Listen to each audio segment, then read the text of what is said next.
working with Inspector General of Police Douglas Kanja to eradicate them. Gangs actually survive on politics. First of all, we have a lot of gangs in the country.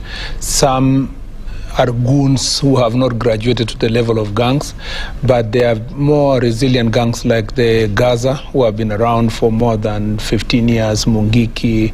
So it's not going to be an easy thing, but the IG has now is sitting down to formulate the strategy on how to dismantle these gangs, and it will start by targeting the leaders and targeting those who are financing and supporting them. This is a threat to national security. It's not just going to be about one government or the other. We must look at it holistically and sometimes, the politicians who are making the highest noise are actually the ones who are recruiting these gangs. Markomen, who has been leading the Jukwaa la Usalama Forum, said the government is moving towards an intelligence-based approach to strengthen security. What we intend to do is to do an intelligence-led operation, and this will target the gang leaders and the financiers. This is not going to be an easy issue. I don't want to promise the people of Kenya that it's going to be easy, because sometimes the people who sustain these gangs are holding a lot of resources and sometimes compromise even security officers, because corruption also plays a role.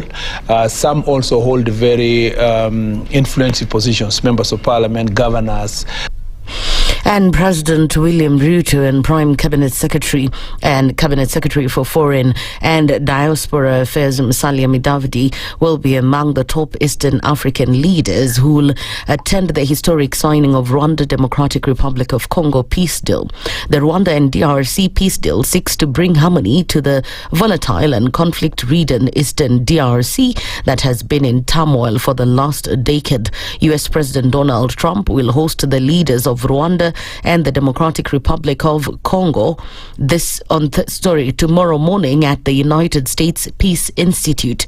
DRC President Felix Tshisekedi and Rwanda President Paul Kagame will sign a historic peace and economic agreement that President Trump brokered. The peace deals augment the process that was being spearheaded by the East African Community and Southern African Development Community.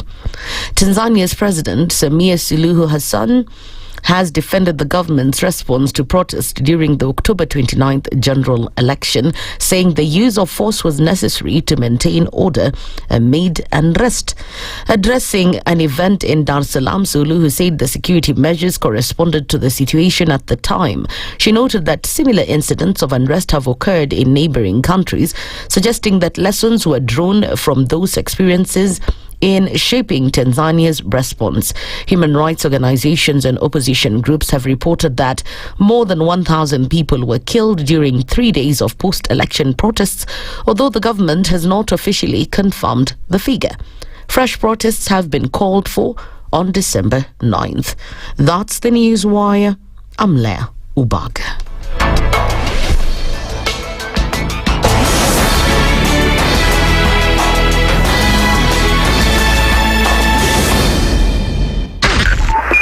.5 Spice FM, Kisumu.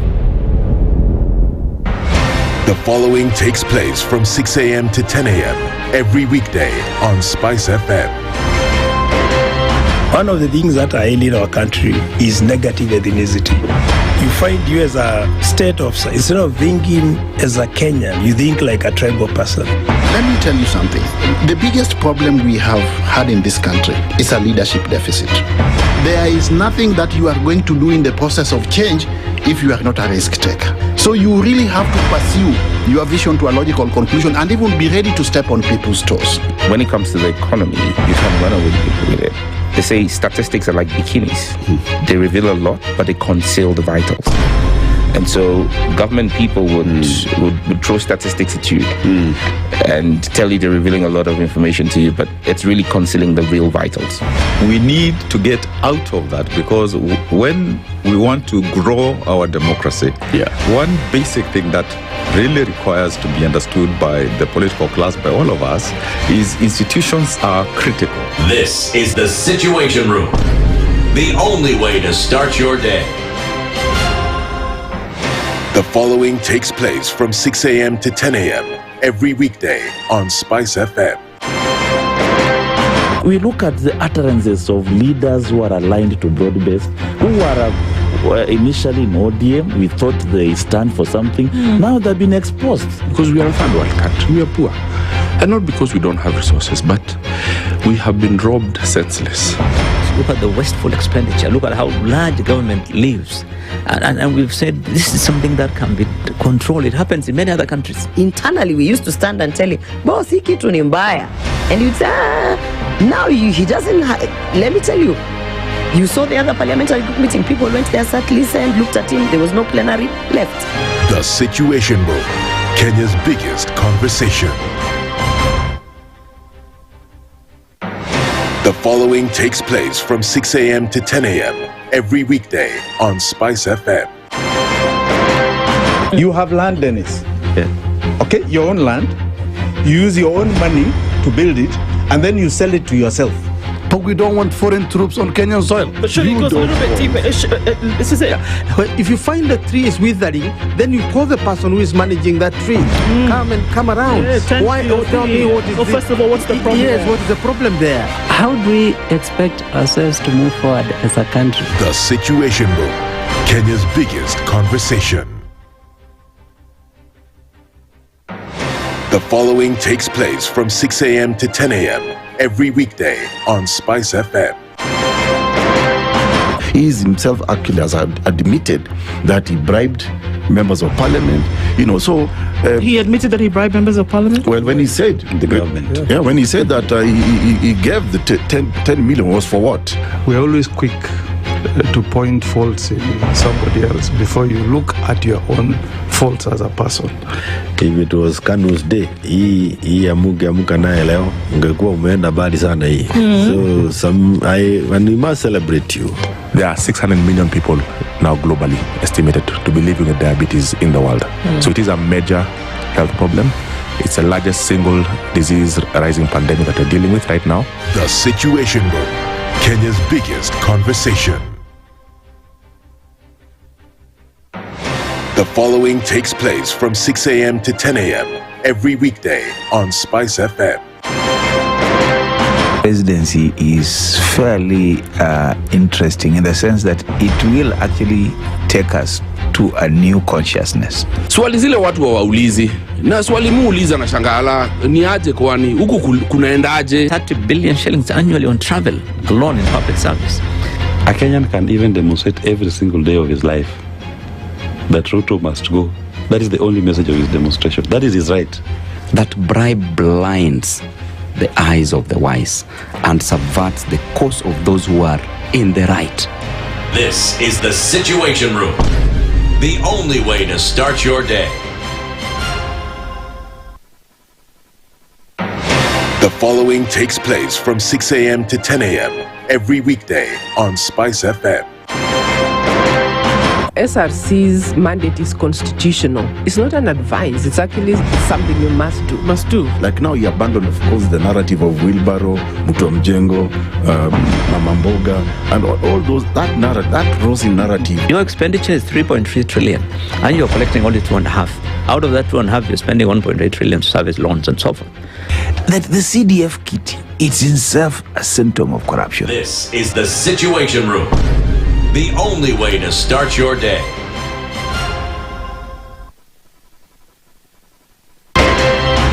Good morning, and I love your show. Thank you. Having come from a Kikuyu radio background, I migrated to Spice because of the content. I was born in a slum, but somehow I got a break in life. So sometimes when you see the sweating coming out because of the passion and whatever it is, behind the noise, there are people. And we share the same umbilical cord. It shouldn't be like that. I am so disappointed. We used to tell Honorable Raila Amolo Odinga that he's doing politics of conmanship. And even President Uhuru Kenyatta, serikali hii ndio iko na conmanship ya hali ya juu. You cannot promise people that you reduce tax, then you double.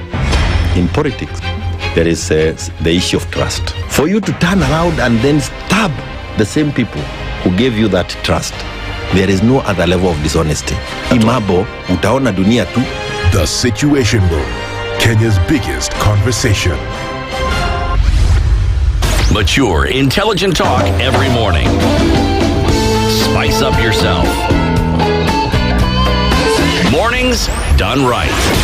94.4 Spice FM, Nairobi. Good morning. Good morning. Aseto, you're here. Hello. Hello. Hello, December. Dirty in Nigeria, we say dirty December. Dirty. Dirty. You can't say dirty December. Dirty December. Okay. We are going to go and spoil everything. Eish. Okay. I see you. Kaje? Niko Salama. I don't know if it's, they say things come in threes. So I slept for like 2.5 hours last night. Why? I don't know. I kept waking up, thinking about, things that I am part of my research, then part of the article that I felt I didn't write properly. Then I go and I make a note about something. I don't know why this particular chapter is giving me problems. Don't worry. It's the one you'll pass. Sindio? Yes. Ooh, so don't it's worry. the one I'll take to supervisor. It's the one and say this is the one. No corrections, This is nothing. the one. Yes. My Lord. Hey, hii masomo yanisumbua sana. Sijali. Gumbaru o'clock. What are those? You don't know what Gumbaru is? No. Gumbaru is going to school when your time mwaka imeenda. Oh. All right. All right. Yeah. So, but I am here, both feet on the ground, my head in the sky. Sindio, that's a good thing. Yo? Head in the sky. Oh. Wewe. I just forgot my papers. Anyway. Oh, your papers. Are you okay? I am okay. Okay. Sasa EVE. I think mmeziacha mahali hapa. Sasa tumesahau gazeti zake hapa. So now we can just talk like we're in the house. If he's in the kitchen, this one is in the sitting room. Mr. Gazette kwa sitting room. His kitchen. I just realized. We'll deal with him, don't worry. Not in his office, in the place here. Oh, Lipa M-Pesa. Ndio akulete hizo vitu. Sijali, it's 2 days. Lipa M-Pesa. How are you? I like the blue. Thank you. Nakamzuri. Asante sana. I have the privilege of seeing the entire shebang. Everything is blue. Yeah. And this is Lamu. Amutamu. Yeah, it's Lamu. It's a motif of Lamu. I thought it was so cool that she was able to do that. That's nice. It's Wednesday. It's the middle of the week. Crazy already. Where is my phone? What's going on today? Yeah, you also forgot it. Evelyn, letesimu. Akiana nini? I don't know. So I can tell you from my head, because I know I studied these things, what we'll be discussing today at some level. If I get it wrong, my God, now you'll prove me to know if I study things. Look at that, she has even worn her glasses. Ngoja kwanza tusalimia Evelyn. Evelyn, good morning. Uko salama? Very good. Christine has come running. Kapsa. Like a deranged kissy, but it's okay. It's okay. She's a runner. Beautiful. She's a runner. Christine, tunakuona. Ndo and then is here with you. Good morning on this 3rd day of December. It's 6:15 and here we are getting into the Situation Room for today. I don't know any of my gadgets are, but we move regardless because we'll have a conversation at 7 o'clock today with Morara Kebaso. He'll join us at 7 today. He's been saying a number of things. He felt like, there's something that we need to be doing that we're not doing. There's something that the Kenyan youth need to be, how you need to be thinking going into 2027, going into tomorrow, going into the next hour, and that's not being done. So we'll have a conversation with him at 7 o'clock and he'll join us. So let's look into this and say, okay, what is it that you have been saying? 8 o'clock, one commissioner, Alutalala, is going to join us from the IEBC. There are many questions that are roaming around, whether people are going to go to court or not. There are certain things that require clarification, and he'll do that for us at 8 o'clock. So we'll have that conversation. We will put the questions through. We will ask, so why did certain things not happen? How will you conduct yourself in relation to the Constitution, which is the supreme law of the land? IEBC being an independent commission, however, under the law. So what's going to happen looking forward, and how can you instill confidence in Kenyans if that's the case? For 9 o'clock? Yes. We have Susan Wanjiru, who's a conservationist, a World Nature's Organization, and Jim Nyamu, Executive Director, Elephant Neighbors Center. And what are we talking about? Human-wildlife conflict. There's a conflict, and it's been going on for ages, but there's one now that's hitting or looking Kenya right in the face. Wildebeest are at the fence, literally. they shouldn't be, because there should be no fence. This is the thing. So we'll have that conversation at 9 o'clock. Sawa. So we're going to look into social justice issues at 7. We'll talk about the IEBC at 8, and then we'll look at human-wildlife conflicts at 9. That's what the Situation Room looks like this morning. Our live streams are up on YouTube, Facebook, and on X. And good morning to our audience on KTN. Many folks who are getting into it this morning, driving to work across the nation, the region, and the world. Karibu Sana, as we get into this conversation today. Necessary for us to do. There will be questions asked. There will be points that are made. So let's get into it today proper with our proverbs. Yes. So today we're in Somalia. A lot has been said about Somalia. Yesterday I was just watching something, there's someone who did an article on where Somalia finds itself today in terms of how even the leadership in Somalia does not understand how to run the country based off its history. You look at statements coming from US on the people of Somalia, especially those living in Minneapolis. And the issues that President Donald Trump has raised, and it's a concern for everybody. But this is the proverb we're getting from Mogadishu. Don't set out on a journey using someone else's donkey. Exactly. Wow. Takuma. You have to chart your own course, isn't it? That you really have to know what it is that you're doing. You can't. You have to use your own vehicle. And I think about it. You know how? Maybe this might be a bit far off, but you know how when somebody says, "Okay, well, you can't drink and drive," and then they said, "I gari tanipeleka home because the car knows its way," kind of thing. So every vehicle or everything that somebody might use that's their own is charted according to their path. So if you want to get on that path, I mean, it may be a crazy example, but kind of the same principle.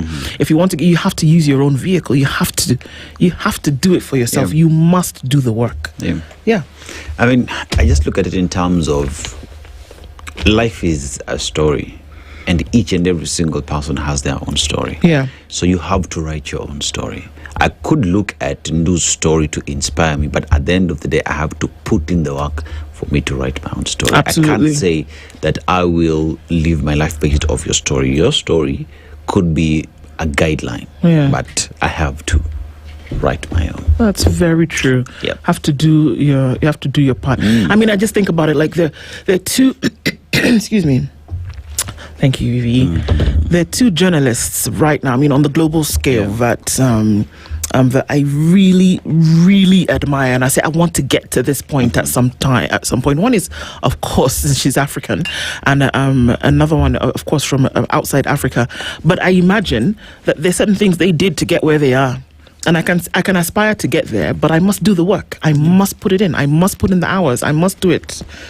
So there's some inspiration for us as we get into things this morning. That's a great proverb. I think also just on a funny side, that donkey does not know you. Exactly. It will bite you. Or kick you. It knows its owner. Yeah, it knows its owner. Interesting. Yeah. That's true. See. No, okay. Yeah, say hi to people this morning. All right. So, why can I not find us where we are? So this morning we're getting into it, and I don't know where you guys are this morning. There you are. Okay, folks tuning in this morning, thank you for always doing that. So let's take a quick minute and say hello to you all. Don Sabwa's here. Into ask Aseto. Okay, sir. With the impeachment of Ricky G and the removal of Bonnie as chief whip, how can one define Kenyan democracy? And he's saying hi at the same time. So how can you define that? First of all, hello to you.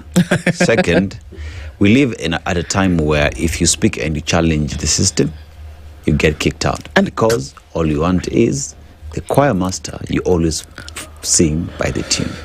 And it's a clear example, isn't it? You speak out, so you support anything else, and you're gone. It happened in the Uhuru administration with now CS Murkomen and now Governor of Nakuru, Susan Keheka. They were kicked out real quickly. Duale also kicked out, as well as somebody else was kicked out during Uhuru's time, Amason Kingi. They were all kicked out. But then look at how they were rewarded one way or another. So because they went in a different direction. Now we're seeing the same thing happening to Bonnie Khalwale. But it's true. But so if that's how we live at the moment in terms of leadership, what does that mean in terms of when you're wrong, you're trying to be corrected and you don't listen? In Swahili they say, sikio la kufa halisikii dawa. Exactly. That one. Yeah, in fact, that's what I wanted to say. Yeah, so if you're already dying, if you're on the path that you're just on your way out, even if I inject you with millions and millions of medicine, if it's gotten to that point where we know your fate, it's too late. Change. I love it. Yeah. Desmond Oti says, good morning, SpiceFM team. I'm happy to see you guys on the deck, and viewers too. Have a blessed Wednesday. Asante sana. Agutu Ogembo says, good morning. Tuned in. Karibu sana. Kiarie Peter tuning from Mombasa and says, he who shares his water finds friends, even in the driest season. Very true. Karibu, and thank you for joining us every morning as you do. Robert Mboko is tuned in from Mombasa this morning. And from Menara, Rose Grace is tuned in. Hello, Princess Ndu. Good morning, Leo and Aseto. Now that chiefs will have tablets, see tablets, Sidawa. Bas. Hizo zingine. Will it enhance security in our villages? Good question. Or just usual, the analogy of putting the horse before the cart, and 3K for elders, sustainable or not? Shock on you. The provincial administration is something that the constitution speaks against, right? Right? But then again, let's talk about tablets. Remember, there's a time in this country when children were promised tablets. Yeah. They never got them. Yeah. Even in the current CBE implementation, technology is part of that curriculum. Do kids have tablets? Songe mbele. Yeah, wacha tusininile asubuhi. Priorities. Usichafue roho. Acha kuchafua roho. Acha niseme nitoke. Yeah. So I don't know, man. The chiefs are waiting for tablets. I don't know. You'd sooner get the one for police officers as well. The tablet, if you're waiting for it, you'd sooner get the one that you swallow, my friend. Yeah. I'm just saying. Rahim Tula Omar says, good morning, tuning from Preston in the UK. We need a dear Madam President for Zulu. She's too brutal. Ooh-wee. Okay. Kisa Daniel is tuning this morning and says, sacking sent Khawale from Majority Whip won't change anything. Oh, the senator, sacking him won't change anything. Oh, that's true. If his opinion, it's going to remain his opinion. And he can find avenues to make that opinion public. Eric O'War says, good morning, guys. Good morning. Amaya Okoh is tuning this morning and says, good morning. Isa Kale, you were not here yesterday. Where were you? You have to answer why you were not here. Always locked into SpiceFM like a voter rally. Ears wide open, lips sealed tighter than a manifesto promise. Wow. Listening actively, but today I'm practicing the politician's art of strategic silence. Is it? Okay. Well, I'm glad that you're here, Isa, and that you're well. Rahim Tulamisi, what does dirty mean? Oh, dirty. Okay, it's actually dirty, but we have to say dirty December. Dirty December. You can't just say dirty. You have to dirty it. You just have to say it like Nigerians exactly. Mel Boer says, knock, knock. David Mangera says, good morning, Ndu Aseto Wapi Okari. Look at me. Yesterday I was accused of saying things. So today. For now. Tips Muge says, good morning, SpiceFM. Can media be included as a fourth arm explicitly, not just a suggestion? Interesting. Sarah Kilonzo says, a very good morning, Ndu and Dennis Nawakanya Wote kwa Jumia. Good morning to you. Daniel Akoro is tuned in this morning. You say you're not really happy the way our youth are taking alcohol. You find a 21-year-old smoking shisha. You might mistake her for the petrol generator. Wow. Okay, Daniel. Mashari and Njeri student this morning, Ndu and Aseto, watching from Portland in Oregon. The teachers union personally sold the teachers to the executive to plug the shortfalls in SHA. That's what happened. That is exactly what happened. That was sad. That's what happened. That's what they did. Because now it's very clear that whatever they were selling does not make sense at all. And whether you want to be political or not, it is very clear that it doesn't make sense. Because what they saw first, and I'm saying this, what they saw first was the money. 1.7, 1.8 billion shillings a month. No way anybody's letting that go. And that's what they saw first. But in terms of the quid pro quo, it does not measure for someone who has been in that space for a very long time, pushing for teachers' affairs, one would have hoped that there is always the other side, that always ask the difficult question as to why you're being invited by the political class, why you're being dangled some low-hanging fruits, and what's the end goal? For sure. If you get into these meetings without looking at the final product, you failed from the end goal. Kabisa. And I don't want to assume that they never thought of that. No, I think they did think, and that's the worst thing. Yeah. You'd rather even assume that they didn't think about it. But they did think about it. They did. They knew what the repercussions would be, and they still went ahead with it. Yeah. That's the worst part of all of this. That you don't care. That you don't care. That you don't care. Ayenda Njeri says, good morning, Team Spice. Yeah, we see you, sorry. Ayenda Derek is tuning in this morning. Nakuru getting spiced. I know at some point people will be traveling up country, but for family gatherings, drivers, kindly, it will be family gathering, not morning. Amen. Because it has already begun. People are getting on the roads and going where they're going. We know that people take holidays early. Please, I beg you, just take it easy. You'll get there. And I think people have started traveling already, because yesterday I was in the CBD and the population has really dwindled. People have already started traveling. Usually it's what happens. So please be careful. We don't want any of these things. Bwangi Juma says, good morning. How are you all this blessed Wednesday? We're good, thank you. As I end the year, I've literally lost half of my friends after a short prayer of God, keep me from my enemies. What happened, bro? Amaya Okoh says, good morning. IEBC Commissioner should answer questions of violence and bribery. As things stand, Hapombele, it will not be easy. Absolutely. If that's the only question we'll ask between 8 and 9, we'll ask it. Michael Olande says, good morning. Good morning to you. Simon Kibiru says, good morning. Another Wednesday, another great conversation. Can't wait. Karibu sana. I would recommend Palki Sharma Upadhyay from First Post India. She's very eloquent. For what now? Brian Rono is tuning in this morning. Enjoy the day ahead. I'll rate to my favorite news team and fellow fan clubbers at TNO61. Good morning. Marit says, good morning, kings and queens. Good morning to you. Sheila Masabi is tuning in this morning. Blessed day ahead. Izakale, Ndo, I'm sorry. Aki, work hours don't favor me. I understand. Lakini si will give us prior warning. Gio says, good morning from Manhattan. Take full ownership and responsibility for your own path and endeavors. That's what the proverb could mean. Yes. Indeed. Beja Ambassador tuned in from Paddington in London. Good morning to you and Karibu Sana. Dolly says, good morning, Team Spice. Good morning to you. Baba says, population in CBD in a fear goons. Yeah, well, that's true. To an extent, people don't want to be coming to the city anymore. Yeah. That's the reality of our times, and that's where we live. All right, guys, keep coming in as we get into these conversations today necessary for us to have. And thank you for those of you who wake up or go to bed as we have these conversations, getting it this morning. We're going to look into the newspapers today and look at the stories making headlines. About 3 girls. Say hi to your girls this morning. Yes, no. Yeah, I just saw that and I think it's cute. That's cool. Yeah. Absolutely. All right, looking into Kenya's bold newspaper, The Standard. Dreaded chiefs back is the headline. President Ruto has resurrected the long-feared imperial chief, arming administrators, handing them fresh battalions of officers, and restoring a command structure Kenyans thought they abolished years ago.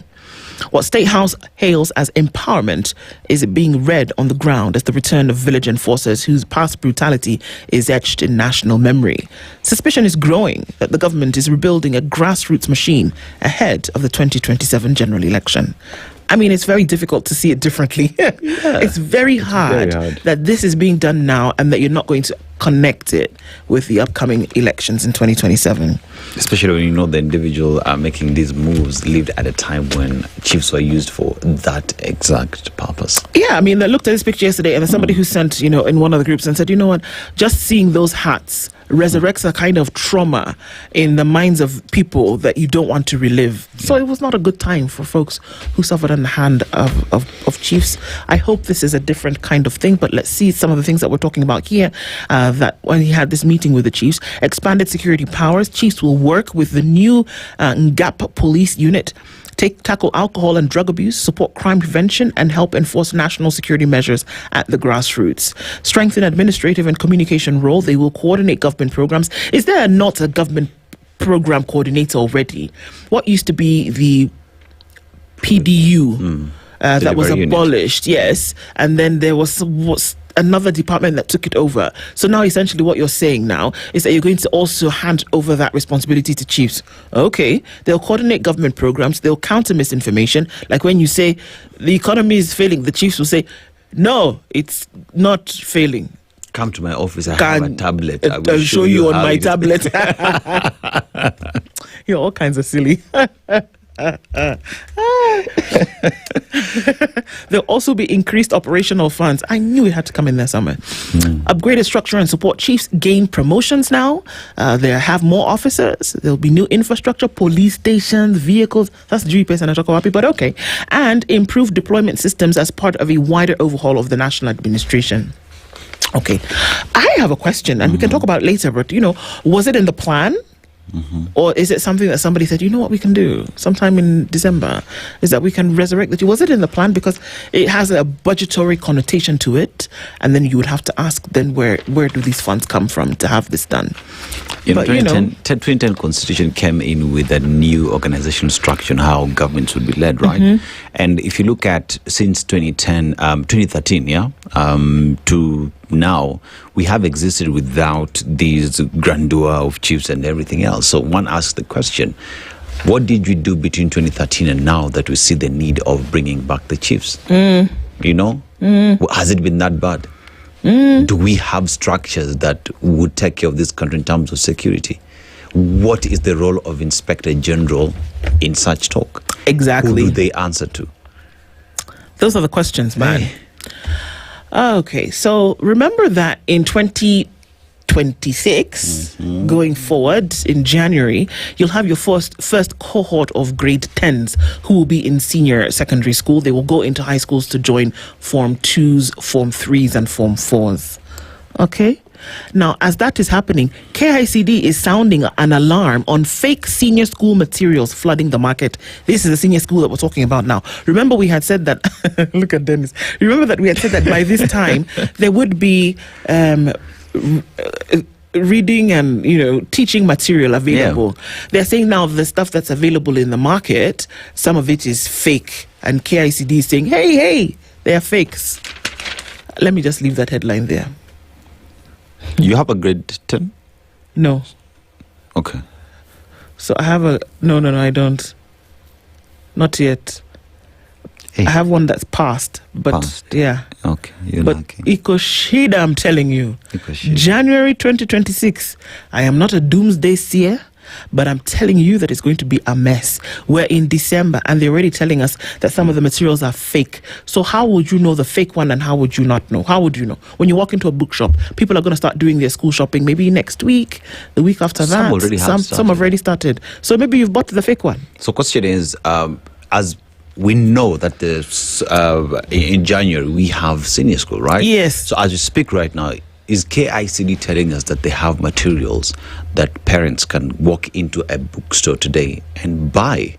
Of the ones that they have, some of that are in the market, because there's some available. Some of them are fake. Some of them are fake. What they should be telling us is then how you can be sure that what you're... See... You just need to tell Kenyans, guys, what you have in the market, this is the fake, this is the original. Go to place A, B, C, D, or just check on this watermark. You can scan it, and it will prove to you. There is a barcode reader that you check. There is cabs and everything else that will help you differentiate the good from the fake. Anyway, it's just a suggestion. In case somebody might want to, just in case might be listening. Exactly. There's another story here where a mother turns to a DNA test to trace former KDF son lost for 19 years. Can you imagine keeping hope alive day after day that you will find your son? 19 years is someone who started grade 1 and is out of high school. Yeah, and you've been looking for your son for that long. Imperial Chiefs Ruto order sees return of feared administrators. That's what it is. Rising abuse of women, children emerges as the biggest security threat. This is a conversation that was had amongst said chiefs.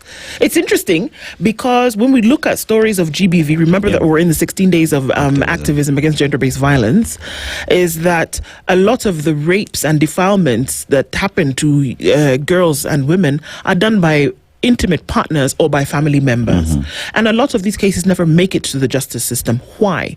Chiefs, in a lot of cases, it's documented, are the ones who come and negotiate between the perpetrator and the family. So it would be interesting to have been a fly on the wall in the room or in the tent yesterday when the president was telling chiefs, no guys, you know what? We need to protect women, and they cannot be complicit then when it comes to this thing. Perpetrator, you see him deal. Not this thing of unajua ni in mambo ya familia. Oh, tunaweza. Tukae chini ya mtu. Nah. Deal with it properly. A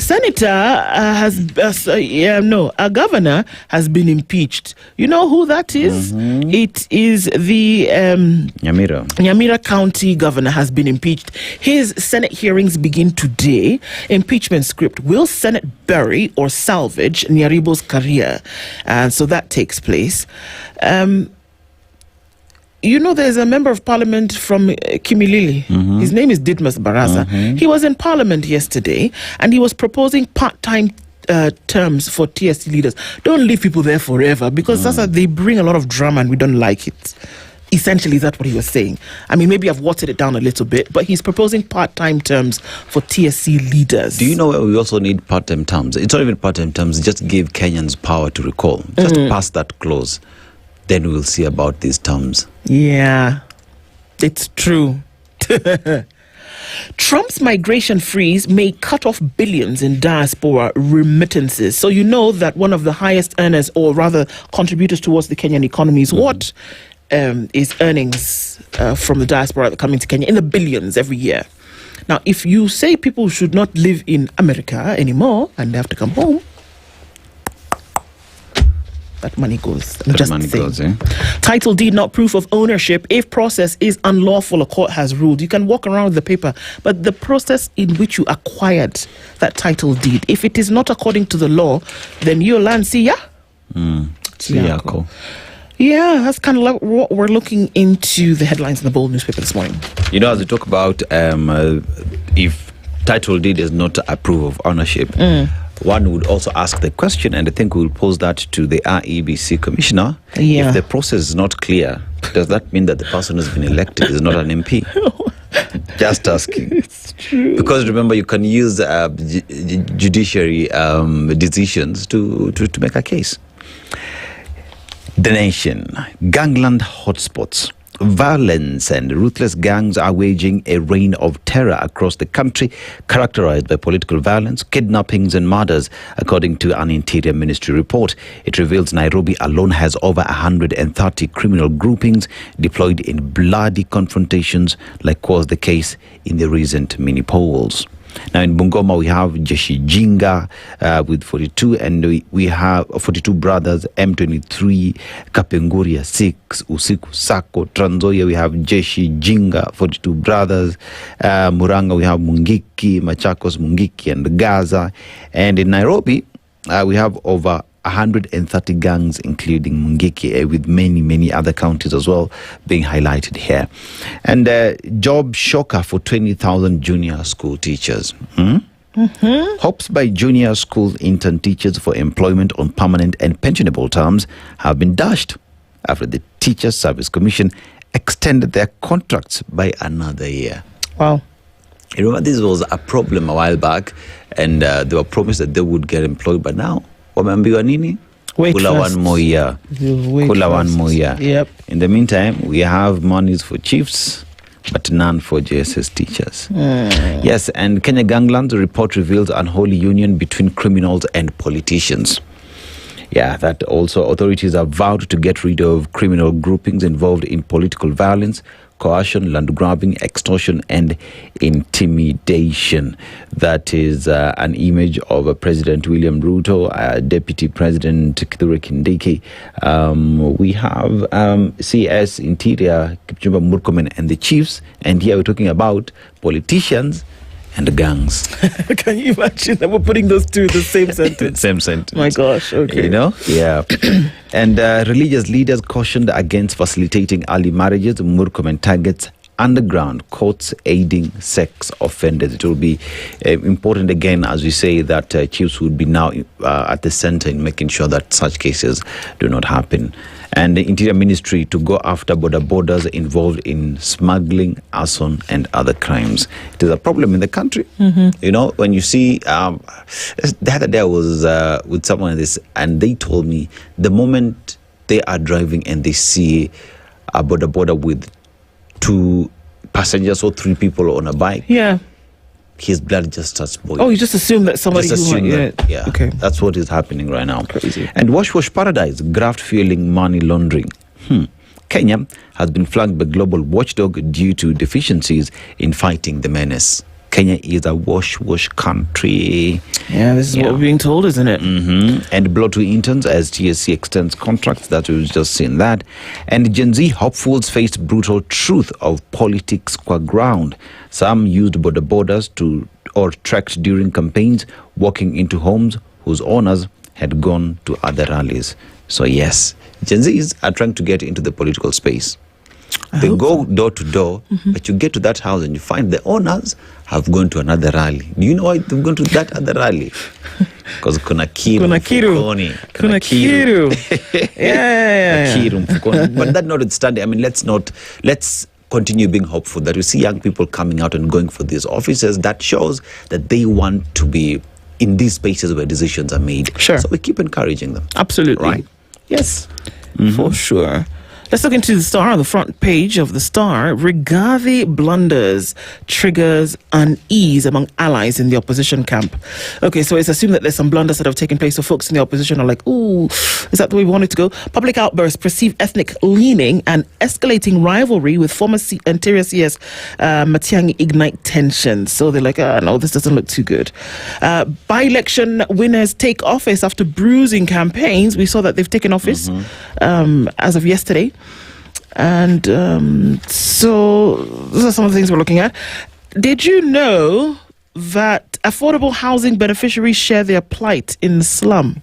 I'll tell you what that is in just a minute. African scientists turn to edible insects to boost food security. Now, which edible? I know that there's some people who eat worms. Yeah, crickets, and there's the other ones that come with the locusts, and the other ones that come with the rain. In Nigeria, we call it shinge. What is it? It comes with the rain. Then I don't know what is it. In Luo, we call them ngwen. Okay, I don't know what the word. Yeah. Kumbe. It's that one. Thank you, Joyline. That's the one I was thinking about. Right. So turning to those to boost food security, that they're there and that they're edible, they're not dangerous, they can be eaten. Do you eat kumbe? Yeah, Joyline must. Like in western part of the country, that's a delicacy. With ugali and a veg or something, eh? You've eaten it. You eat it. She even knows. She knows. I mean, even now, you can go and I think there's a way they tap on the ground and to mimic rain. That's not fair. Am I lying? Cheating the insect to imagine that it's raining. Yeah. You guys know. Just go and tap. And then things they start coming out. And as they come out, there's a gunia, so they just fly inside the gunia. That is what we call harvest season. Yeah, so looking at that as a way to food security, because we're talking about food security in terms of its sufficiency and its sustainability, that you can look towards this, because good sources of protein, from what we're being told, and it's healthy, and they're in number. There's a lot of them, so why not use them? This is a conversation that's being had. I've actually eaten cricket right here at Standard. There's a time I was doing the From Kenya show. There's this individual who rears crickets. Yeah. Right. So it goes through the entire process on how I think from birth to whatever. Yeah. And even ships them. It's not, his market is not Kenya. He ships those things to China. A lot. And that thing tastes. It does. I don't know, but okay, but see, I'm here healthy and looking fine. Thank you. How many did you eat? A lot. I even took some home. You did? And he actually even crushes them into powder and adds it in porridge. So it's like fortified porridge for children. It's really, really healthy. A bug so you don't get bugs. I see what you did. Okay. Drought fears as Met predicts dry weather until February. So that rain that we were being told was going to come until December, which we kind of never saw. Yeah, it said, okay, let me go over here. It's likely that we're not going to see any rain until February, according to the Kenya Met. And just looking at some other stories that are making their way into the Star today. Gangs surge ahead of 2027 polls, and that's a report also that has come out in the chief's visit to State House yesterday, when they're being asked to do something about it. Babu and Sifuna in trouble over Rigathi Kalonzo 2027 poll deal in Nairobi slots. Nani amesema? Okay. Well, that's what's in the headline. Koske warns parastatal chiefs against defying state circulars and protocols. When we tell you to do something, you do it. You refuse to do it, we'll deal with you perpendicularly. The British Army atrocities in Kenya are now being exposed. Well, the thing is that some of them are actually walking around, and they're called the Blue Eye Boys of Samburu. Some of these atrocities are walking around. They are living, blood-thumping human beings that are examples of some of these atrocities. We've heard some of those things: rape, abuse, forced marriage, things like this. And unfortunately, in this case with Robert Purkis, reportedly in custody in Britain, is Agnes Wajiro's murder 23 years ago. And so now with this case, you find that people then have the gusto or to then come out and say this and this happened to me. And like I said, have you been to Laikipia and Samburu? You will be surprised the number of mixed race children that are there as a result of this. And it's books have been written about it, documentaries have been done, there are testimonials all over the place. So this one is shining the light on some of these things, whereas I do agree that a lot of these relationships were consensual and that some of them were even sought after. But then also the atrocities are coming out as a result of this. But you see, even when you say it was consensual and sought after, one asks the question, there is the aspect of responsibility of that child. Because in these very same countries that we're talking about, like in the UK, taking care of that child is responsibility of both parents. So one asks the question, if you're back home and you impregnate someone else, you'll have to take care of that child. In Kenya, why don't we see that? Do the same laws apply? What's the responsibility of Batuk in Kenya to ensure that these children, the children, do get justice? This is because true. Then again, remember, once you are signed up into the military, all your information, DNA, is with the military. Literally. It is so easy for Batuk to just come and say, can we see all these children, take their DNAs, link them to their parents, and those fathers take care of your children. Take care of their children. It is so easy. But one would hope that the Ministry of Foreign Affairs would be looking into that. Which ministry? The silent one. Yeah, just... Kalabale first casualty as Ruto begins purge on rebels. You see now this has been linked to Ruto directly. It is him who's purging people that used to be on his side but not on his side anymore. 49 billion shillings is what the judiciary is looking for enhanced service delivery. And trucks, pickups most bought as new car sales grow by 24%. These are the vehicles that people are buying. Talking about the business culture, perhaps. These are some of the things that we're looking at today in The Star. And as we start to look at some of these stories in details, let me take you to this Chief's story, because people are, what exactly is happening? Oh, should I do that or the KICD story? We'll have time for both, I think, at some point. And also one that you're picking, sir. President William Ruto has quietly managed to return the much-dreaded office of the Imperial Chief, which Kenyans wanted abolished through their views in the famous Bomas draft constitution. Yesterday, the president formally introduced, or rather reintroduced, the all-powerful location heads at State House. The president hosted close to 15,000 administrators from across the country, where he said chiefs and assistant chiefs are a crucial link between the government and the citizens. So one would wonder, okay, that's fine. All right. The president pointed out that the officials are a key enabler of the government's transformation agenda. And he said to them, it's your responsibility to inform the people that what we are doing, because there's a lot of misinformation and fake news on social media about what we are doing. So what you need to do, or how many thousand of you, is that when we as government are doing something, you need to tell people in your locale exactly what's happening, because this social media is not helping people. Teacher. Yes, Dennis? Teacher.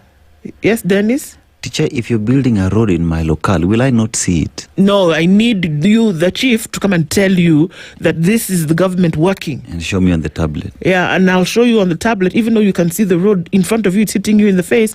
I must show you on this tablet that this is the government working. Now, anybody who wants to come and say that this is not a road needs to see me as the chief or my assistant. I tell you that the government is working. Donge? Teacher. Yes? Who is the greatest feedback mechanism, the chief or the Monanchi? 55 million of us. You don't understand. If you need somebody to percolate this information to you, that's why you need me and my assistant to come and tell you. Okay, teacher. You understand? I understand. Oh, thank you, please. So he went on to say that political pundits argue the chiefs are being empowered because they will play a key role in mobilizing support for the government as the country heads towards the 2027 presidential polls. In the 80s, chiefs were frequent visitors at State House, a practice that has since re-emerged. It seems like we are stuck in some time long gone. The chiefs attracted a lot of hate from Kenyans and by extension the government because they used to harass citizens by forcing them to register as members of the ruling party KANU before the reintroduction of multi-party politics. I don't know, man, but whichever way you paint it, it just looks like regression, or it looks like there's something, like a phenomenon, there's something that doesn't sit right here.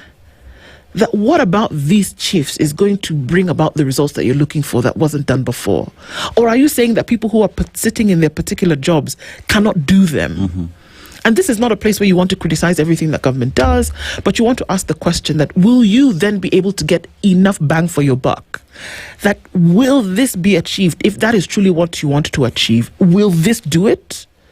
Will reenacting or reinstating chiefs and their assistants in the different locales actually achieve this thing? You want to counter disinformation because now you're saying that too many people are lying or saying that you're lying. I don't know, man. It's kind of weird. But you see, some government is on social media, right? We have a department that deals with that. We have the delivery unit of the government that keeps on publishing on the social media every other time. In fact, this gentleman who used to be the... Yes. Eli Doal is the one leading that. Exactly. Right? So, the one would say that is the government's machinery in terms of communicating government's agendas and government projects on ground. Even on the said social media, what stops them from countering what is on the social media with proof and evidence and convince Kenyans and prove to Kenyans that, fine, this is what you're saying on social media, but this is what is happening on ground. We have tarmacked 10,000 kilometers, right? These are the roads. We started this time, and this is what we've done so far. You know, it is so easy. Be on social media and do your job on social media. Well, he did say yesterday, this is very interesting. The president did say that, you know, you guys think it's easy to be president. I come here every day mnanipigia kelele mkisema ati ile kazi nafanya ni mbaya. Me, I just can't wait to finish and go. He said he can't wait to finish and because you guys are disturbing him. Everything he wants to do, you're saying it's bad. Everything he wants to achieve, you are nini? Can I ask a question? Otek. Can I ask a question? Yawa. Niulize tu swali tu. Sawa. The president signed up to be president by himself. He convinced himself that he wanted to be president. His own donkey. No one forced him, right? He actually rode to that presidency using his own donkey, right? So why is he complaining? You see that kila siku. Is that a word? Comes with the job. Comes with the job. Yeah. It's what you signed up for. So what you need to do is just take a chill pill and walk. Simple. I'm sorry, yeah. Okay. It's just that plain and simple, really. Yeah. Okay. It's true. Ama, okay. One would imagine. I don't know.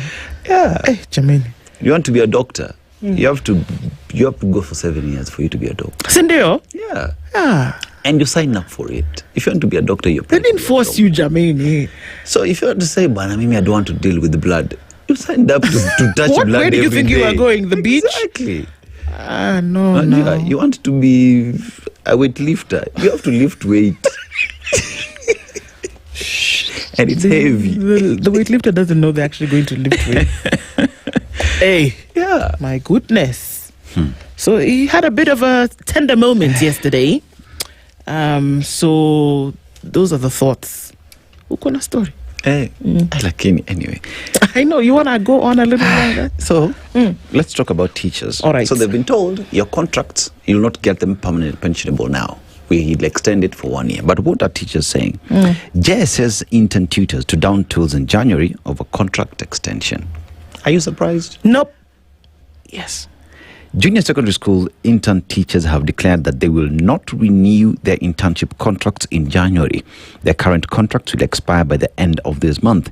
This is even as the Teacher Service Commission issued a new circular extending the internship contract for another year. The circular dated November 27th reveals that all serving JSS interns will continue under internship from January 1st, 2026 to December 31st, just like their counterparts who were confirmed earlier this year. The Commission instructed county officials to immediately issue extension offers and ensure that interns either accept or decline the renewed terms. But Nyamweya Kipkorir, the chairperson of the Kenya Junior School Intern Teachers, stated that the contracts were annual and that they will not be returning to class in January under the internship contract. The intern teachers say that during a meeting with President William Ruto in State House on September 13th, he promised them permanent and pensionable employment at the lapse of their contracts. If our contracts are not renewed, then we are not going back to class in January. This is a clear violation of our contracts. The courts have already pronounced themselves that the internship program is illegal, so we cannot continue engaging in an illegality, said Kipkorir. He spoke when a section of intern teachers staged a demonstration in Nairobi to demand for their confirmation. Wow. Courts have spoken, right? The president has spoken, but TSC is also speaking. They're saying it now. Yes. So what happens to these students? We are playing games with education in this country. Things that we ought to be giving priority to, we are not. We are closing our eyes and thinking that things are normal, yet they are not. Remember, if you do not take care of the most vulnerable in the society, your sick, your children, right, and the elderly, what exactly are you doing to the fabric, to the core of your country? Because remember, these young people, these JSS kids, will be longer in this country called Kenya than any of us. If we do not take care of them right now, what happens to the future, to the legacy that you are leaving behind? You will be president for 10 years. You will be cabinet secretary for your term. But remember, these children will inherit the mess that you did at the time when you're supposed to mold them to be good citizens in the future. What will happen to those who will need to push the economy of the country? Those that will shape the country, Kenya, for the future and posterity. Those that will also be preparing this country for their children. What are we doing to our children? What are we doing to this country, Kenya? Do we ever sit and pause to just think, guys, this is our future? No. And if we do, I don't think we apply as much thought and care as we ought to, because it's very tough to imagine. I mean, I think about, my goodness, do you know how it's very scary? It is. How many conversations we have with people who've not had children yet, or who have very young children, and say, you know what, I can't. I am going to go away or take my children somewhere else. This is the reality. And also, it's the reality for many people who don't have the opportunity to do that, if they should. It's got to be fixed. Nobody wants to go away from where they call home, right? And you see, in every estate, at every corner, you find there is a private school that is coming up. Why?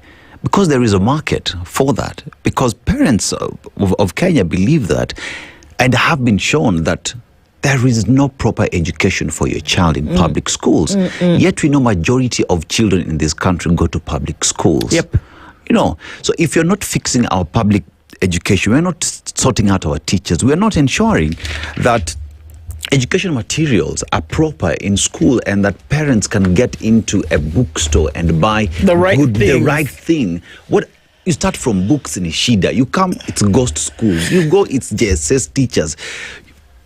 Tuko wapi jameni? You have to ask the questions, and that's why we do.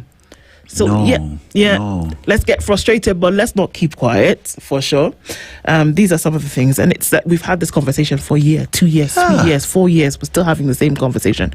We can't let it die. We definitely can't. We'll continue talking. Morara Kabaso in the hot seat at 7. Good morning. The latest news from around the world. 94.4 Spice FM.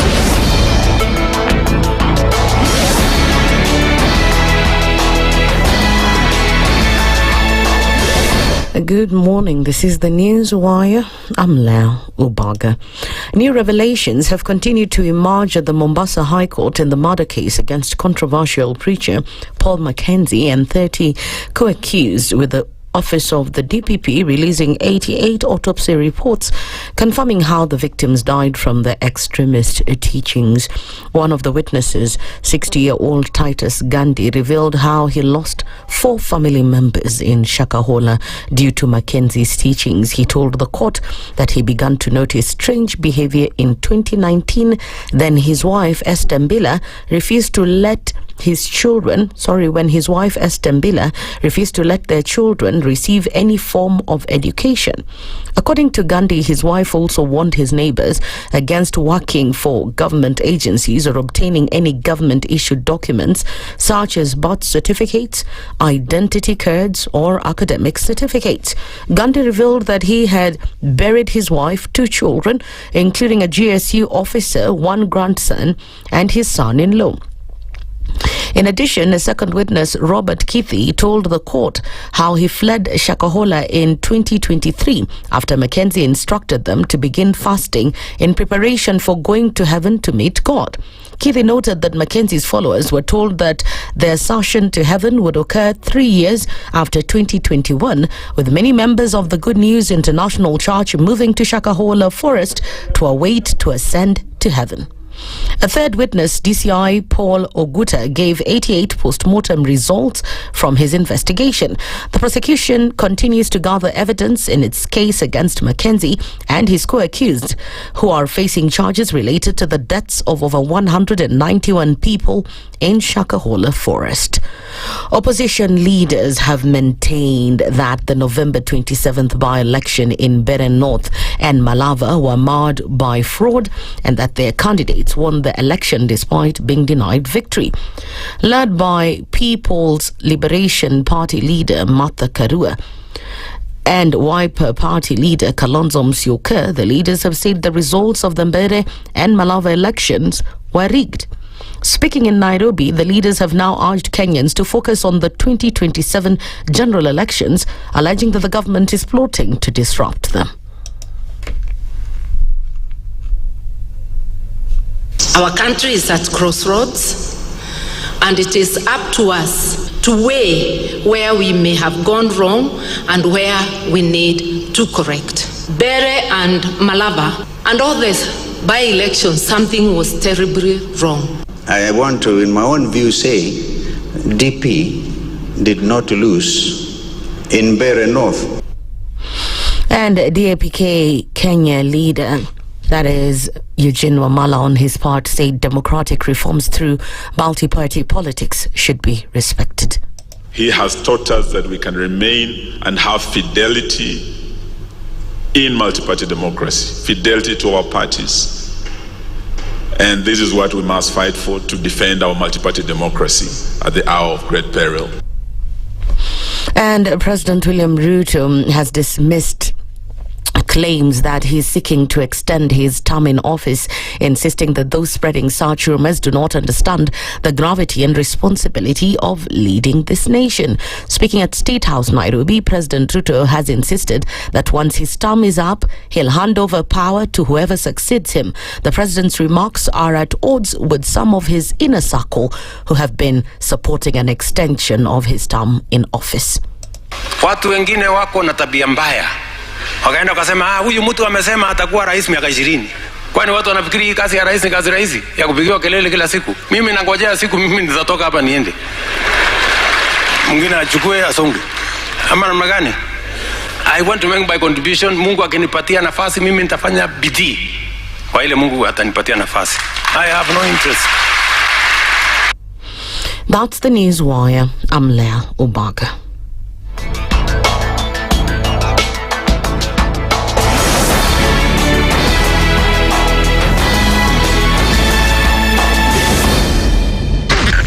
SpiceFM, Nakuru. Good morning, and I love your show. Thank you. Having come from a Kikuyu radio background, I migrated to Spice because of the content. I was born in a slum, but somehow I got a break in life. So sometimes when you see the sweating coming out because of the passion and whatever it is, behind the noise, there are people. And we share the same umbilical cord. It shouldn't be like that. I am so disappointed. We used to tell Honorable Raila Amolo Odinga that he's doing politics of conmanship. And even President Uhuru Kenyatta, serikali hii ndio iko na conmanship ya hali ya juu. You cannot promise people that you reduce tax, then you double. In politics, there is the issue of trust. For you to turn around and then stab the same people who gave you that trust, there is no other level of dishonesty. Imabo, utaona dunia tu. The Situation Room, Kenya's biggest conversation. In this country, 6 families and 8,000 Kenyans control 90% of the GDP. We are not a country. We are a plantation. We work for Ruto. When you're telling the judges court orders are papers or they will not obey court orders, they're sitting and you're seeking orders from them. So how are they supposed to interpret it? Isn't it an oxymoron? When you see a judiciary that seems to be under some control somewhere, you start questioning. We have very powerful governors, but they don't use their offices to serve the people. If you are not shameful to do what you are doing, why should we protect you? I'm human. Everybody's human. So when you're told, kuja tuongee, I mean, you'd be a fool to say, stagi kuongea today. Conversations have to be had, you know? People in leadership should only go into leadership if they are ready and willing to change the lot of the people. The Situation Room, Kenya's biggest conversation. If we just gloss over issues and hope that time heals, then we may find that in generations to come, we might be back at the same situation. And the whole thing is born of stolen elections. Spice. When it comes to the decisions you make, you must be independent. There's no way you can allow one institution to dictate to you how you're going to conduct your operations, how you're going to decide cases. It's a no. When you weaken the institution to the point where they cannot take action, then you realize that politicians have to come up and now start dealing with the issues. That conversation has to die. Our politicians do not like the hard stuff. We must insist on the path of doing things right, whether popular or unpopular. Money changes hands. That is a fact.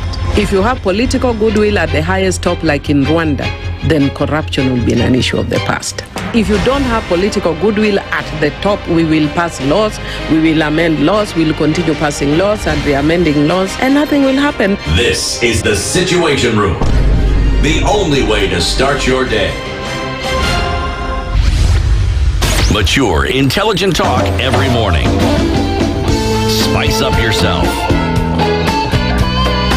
Mornings done right.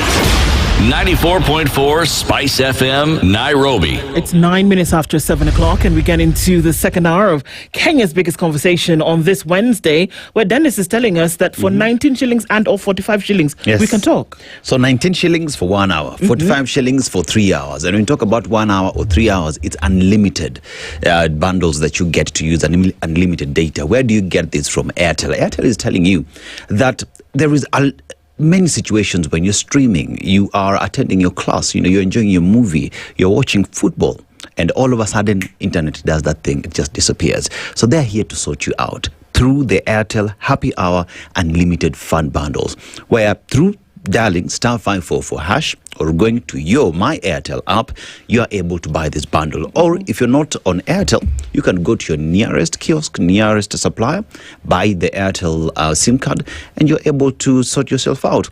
So the threat of missing out, the threat of sitting in a mix and people are talking about how a goal was scored or how this movie was great yesterday, the latest episode came out and you're not part of it, ceases. You're able to continue with your life. Quality of life is maintained. Airtel is here to sort you out. How do you do that again? *544# or go to your My Airtel app, or you just buy an Airtel SIM card and you're good to go. Fantastic. We're getting into the Christmas season, aren't we? And into that festive season, and drop everything that you're doing, because this is the final call for from Naivas. The biggest savings event of the year, Black November, is entering its final stretch. The time is now to save up to 60% off across nearly every single category: electronics, fresh food, kitchenware, daily essentials, and more. We're talking about massive, unbeatable prices. We're giving away iron boxes, toasters, blenders, heaters.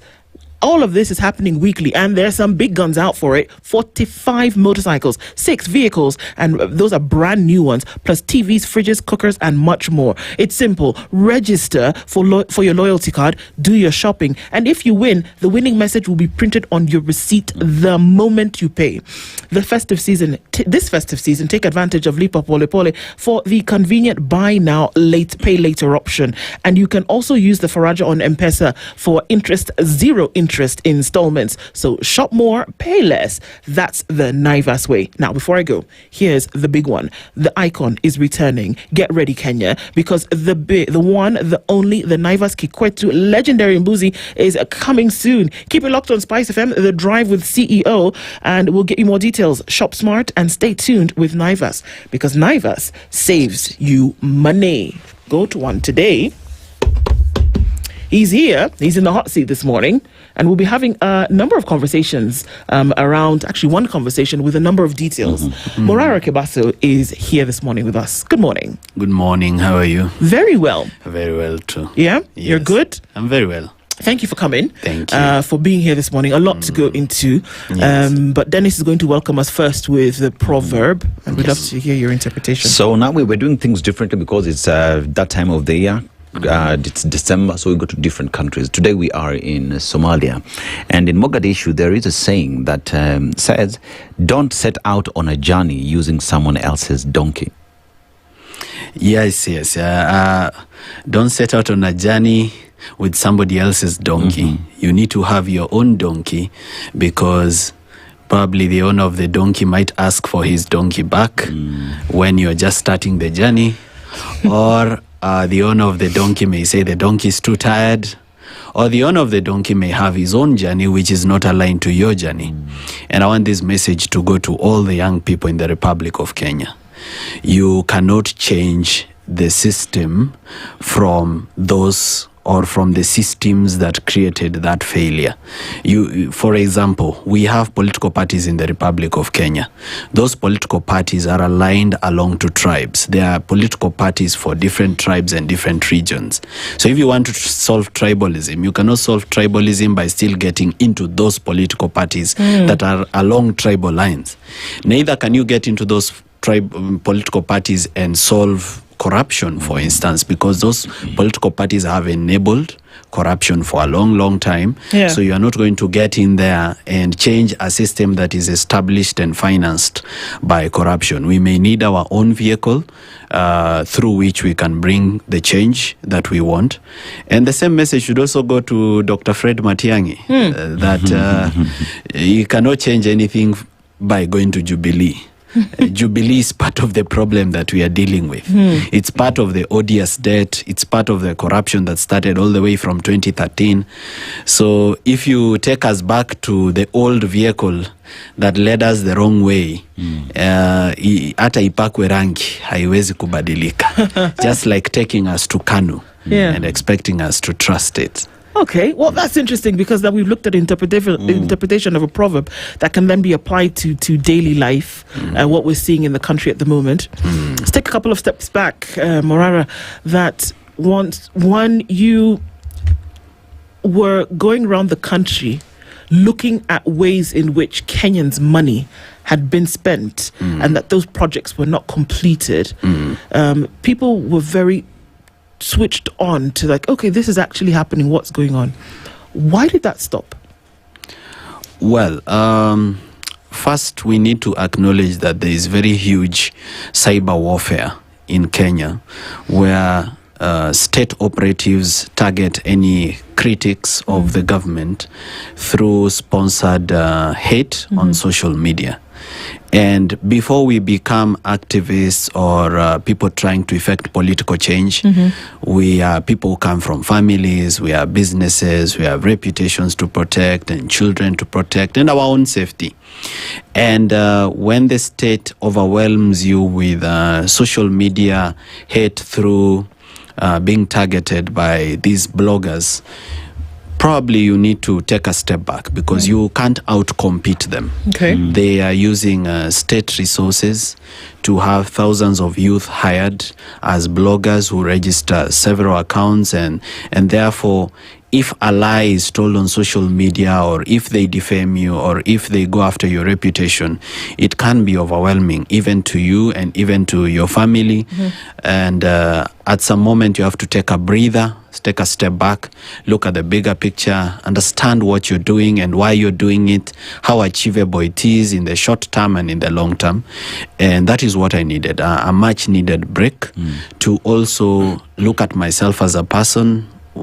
Before I look at the country, what do I want to do for myself before I think about what I want to do for Kenya? And I've taken a break and I've thought through it, and I've realized, well, I can be extremely successful as an individual, which I am and continue to be successful in business and in many other things that I do. But it's not enough. It's not enough to be individually successful. Right. It still bothers me that there are people out there who are jobless and unable to secure job opportunities, not out of their own fault and not because they didn't acquire enough education, but because they have a government that is destroying job opportunities by running down the economy. It still bothers me that there are people out there who are completely unable to start a business because of access to capital, because we have reduced our banking system and access to capital to be a bandit economy. I was listening to you on my way here, and I heard you say we become a wash country that just enables money laundering and other illegal activities as legitimate careers, and people are therefore unable to turn the dreams that are in their head into realities on the ground. So these are things that still bother me when I sleep, and I feel there are little steps I can do. Probably I can't carry the whole world in my shoulders, but I still have to make an attempt to bring some change. If the favor of God is upon me to bring that change, then I hope to see it during my lifetime.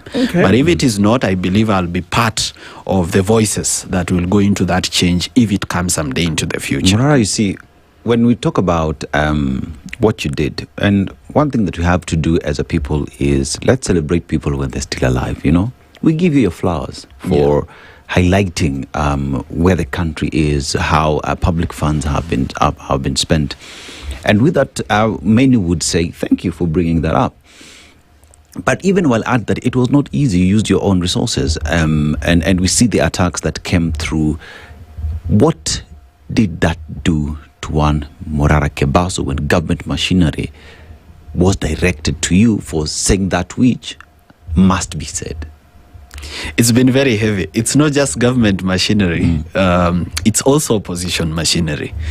Because, you know, we are living in a country where if you side with government, it's messed up. If you side with opposition, it's messed up because the people who are in opposition were once in government. So even as you go around the country to audit these projects, you get to projects that are not necessarily by William Ruto. You get to projects that belong to, for instance, I went to Maua in Meru, and I found a road where Honorable Mithika Linturi, the organizing secretary for DCP, was the contractor. He was not just a leader in that area.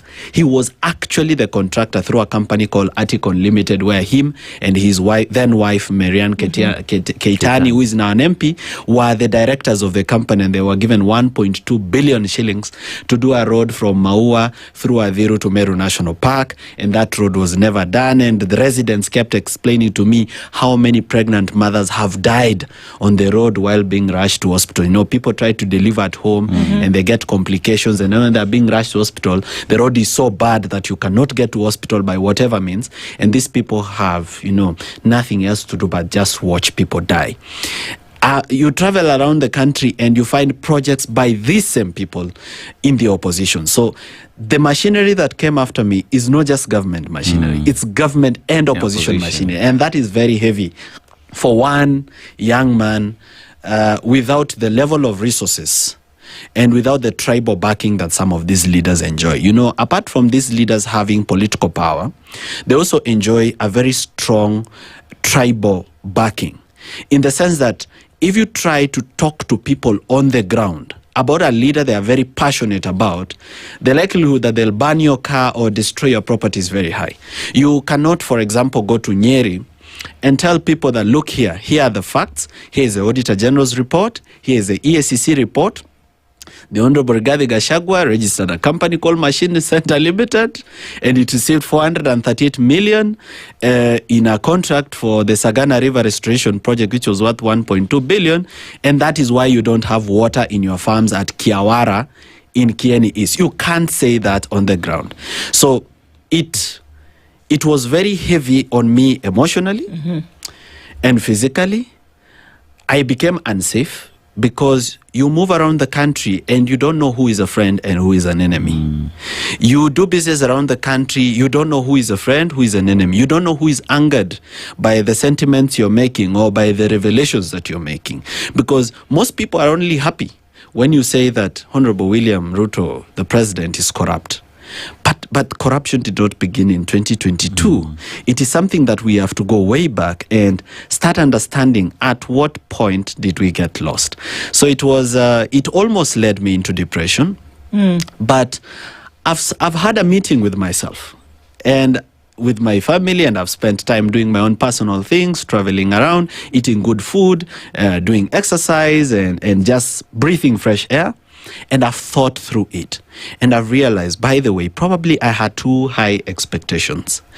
How would I expect that a system that has been there for 50, 60 years would change overnight? Secondly, I probably misunderstood the problem in Kenya, because when I began traveling around the country to bring socio-political change, my understanding was that the problem in Kenya is the political leaders. That if we change leaders, Kenya will change. But now, with experience in mind, I now know that the bigger problem in Kenya is the people. It's not the leaders. The leaders are a result of the people. That probably we blame the employees too much and forget the employer, who is the Kenyan people.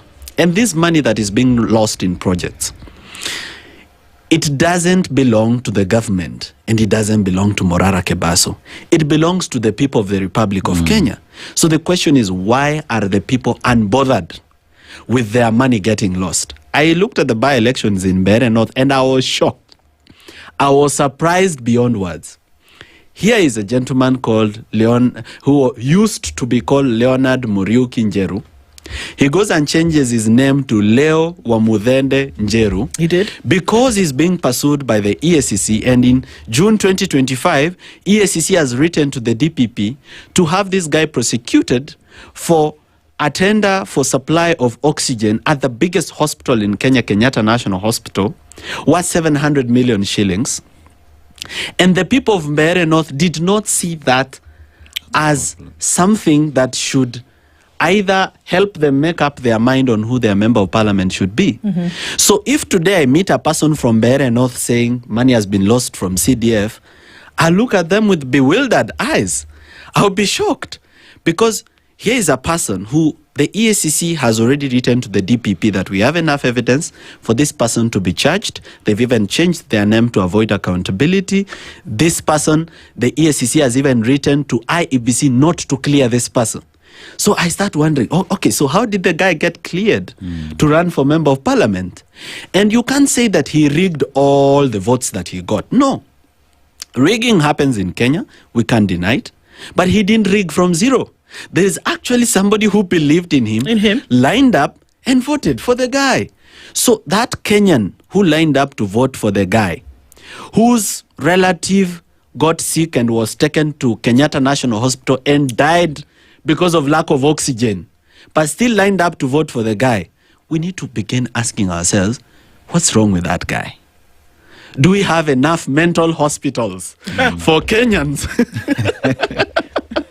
So what do you think is the problem here? Because let's look at the very overt expressions that you have had, especially after the by-election. So before this, we've already established what you were going through and what mental space you were in at that point. We said, okay, am I wanting to do this? Am I ready to put myself out there for Kenyans anymore? Where there were allegations that, you asked people to contribute and what we're using the money for and all of that. To come out of that space and to say that, you know what, I still want to do this. Because I did follow a lot of what you said.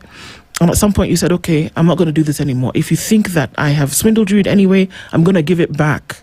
1. 2, you then came back and said, you know what, actually, guys, let me give this a go again. Because it must come from somewhere where you want the country to do better. I'm assuming that that's where it comes from. So when you have that thinking, what do you think the issue is that somebody would want to give their vote to someone who so clearly has abrogated all levels of any kind of rights, constitution, anything? Let me begin by saying this. The worst thing that can happen to you here in studio and our listeners is to have the burden of leadership placed on your shoulders. That is the most difficult thing that can happen to you. You see, leadership might be sweet for somebody who is looking for a career, probably doesn't have something to do, and politics looks like something he can do and make money. But when you have your own resources, you live in your own house, you have a comfortable life, you have absolutely no reason to care. You can actually go about your life and nothing would affect you. And even if the country were to collapse, you can actually fly to another country and you have enough money to begin a life again. But to have that burden of leadership placed on your shoulders, that's the most difficult thing that can happen to you, because now you start caring about things that people start wondering why you care about them. Of greater concern to me is, what country do I want my children to live in? Because I have a small daughter, she's called Zaina Kerupo. I have a son, he's called Garang Morara. And 2 months ago, we've been blessed by another baby now, who's called Morara Kebaso Jr.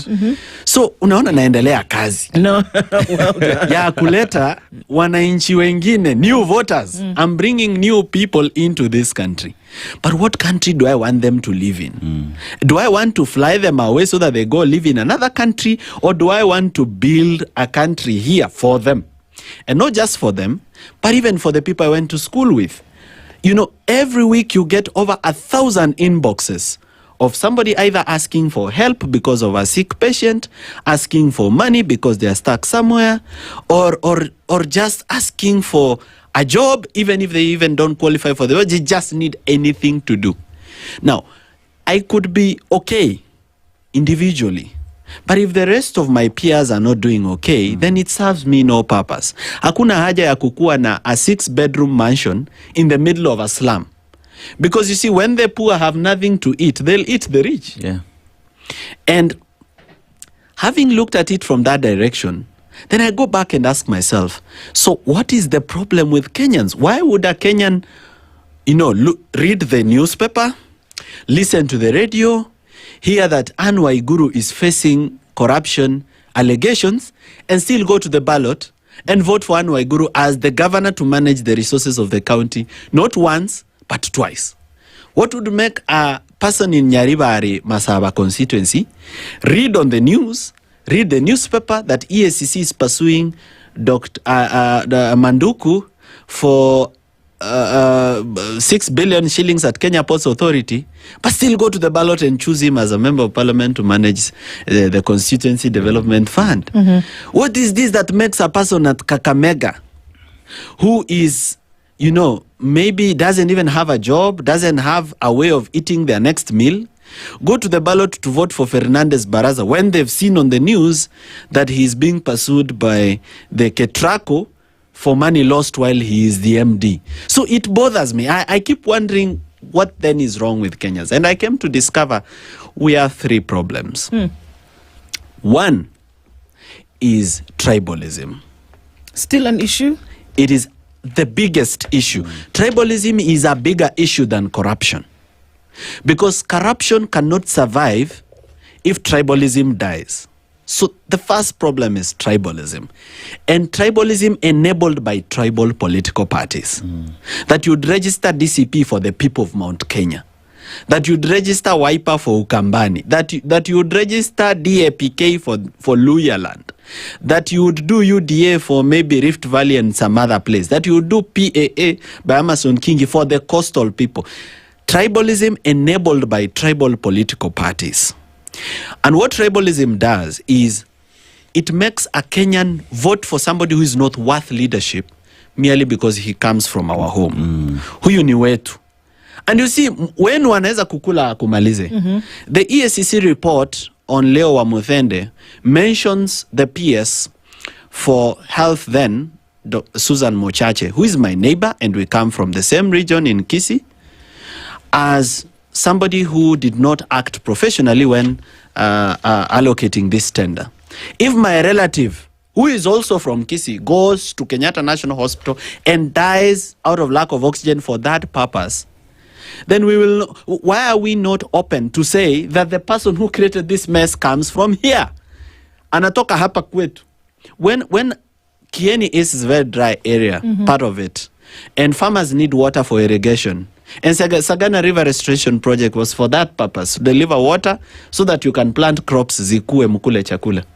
Now, if a Kenyan there cannot relate their drought or their inability to zalisha chakula to the failure of that project due to corruption, then we need to begin our politics as teachers. Yes. We cannot start our politics as politicians. We cannot start our politics as politicians. We need to begin our politics as teachers. So there is no connection. And let's go through this, because we have this kind of conversation here. That if this person, X, while they worked in a public role or even as a contractor, and that there was X amount of money that under their watch, not disappeared, was taken, was stolen. If you cannot connect between that activity and why you in this particular community don't have this, that's where the problem is. That is where the problem is. How do we unteach these things? We have to unteach and teach. You know, what people have already learned, you can't remove it from their system and replace it with nothing. Now, we need to have politicians who begin their career as teachers. We need to start our politics from teaching. And that is what the Vampire Diaries was all about. Teaching is all about teaching you to connect the bad road right outside your home to corruption and to poor governance and to your decision in the ballot. And we need enough voices like Morara Kebaso, because this can't be one man's job. It is a very heavy burden. These people are 55 million. Children are also being lined up to be bribed. I have seen several videos in villages. Even one video which I posted was right outside our home. What do you mean Kisii. lined up to be bribed? Yeah, they say yeye ndio kura ya kesho. Musifukuze watoto, line ya wamama hapa, line ya wazee hapa, na ya watoto hapa. If mama na wazee are going to be given 500, watoto 200. So they are already teaching this to children. So we have to unteach and reteach. And we need people at national level teaching it, at county level teaching it, at constituency level teaching it, at ward level teaching it, and at village level teaching people how we've been messing up our country ourselves. That before we even blame politicians, before we even say, oh, Ruto did this, Ruto did that, he did not start having allegations of corruption in 2022. He had them. The question is why you lined up to vote for him in spite of that. The third issue is options. We have been boxed into a political system which intentionally makes you choose between bad people and bad people, so that you are completely disappointed, so that it does two things to you. Either you vote one of the bad persons, or you are too disappointed to go and vote. I've seen people complain a lot about the youth not turning up to vote at the by-elections. And it's true, we watched the videos, we saw the pictures in the lines in the various by-elections in Magarini, in Baringo, in Mbeere North, in Kasipul, in Ugenya. The youth didn't turn out to vote. The question is why? Why are the youth not turning up to vote? And yet we saw a big movement just a year ago that would suggest that there was fatigue around these things. And then they talk about it being a litmus test for the politicians and what would happen. But many also said it would be a litmus test to see if people were ready to come out and actually vote towards change. Was it? The youth's problem and why they are not able to turn out to vote, number one is options. You come out, okay, let's imagine that in 2027 we are coming out to vote between William Ruto and Rigathi Gachagua. Personally, I don't even know whether I should come out and vote or who I should be voting for. So first we need to create options. Now, it's not politicians who are corrupt to create options for us, because we are like, sisi ni kama wale wana wa ndege ambao tumebaki pale kwa nest waiting for mama ambaye alienda kutafuta chakula. Tumefanya mdomo hivi, tunangoja akuja atuwekee chakula kwa mdomo. As youth, we must venture out there and create those options. And the beginning of creating those options is a political party. Now, I know most people don't think a political party is important, but a political party is the bus that takes you to town. Now, from Githurai, there are buses that carry 56 people into town. But you could take an Uber. But if you needed Ubers to pick 56 people, you will need 56 Ubers. So then it is better to have one bus carry 56 people into town than have 56 Ubers carrying people into town, because that would cause very heavy traffic. Now, political parties bring like-minded people together to come and form a communion of like-minded ideas. And by sticking together, you are able first to reduce the cost of politics. When you are in a political party, and I've seen people say, then why don't we vote for independent MPs?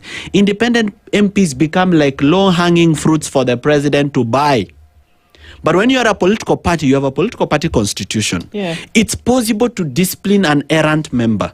It's a structure that has a leadership, that has objectives, that has the values establishing the political party, the vision where you want to take the country as a political party, so that then it puts you together. So when you are getting lost, there is a piece of document called a party constitution that can go back to and says, by the way, when we were forming this thing in 2025, these were our values.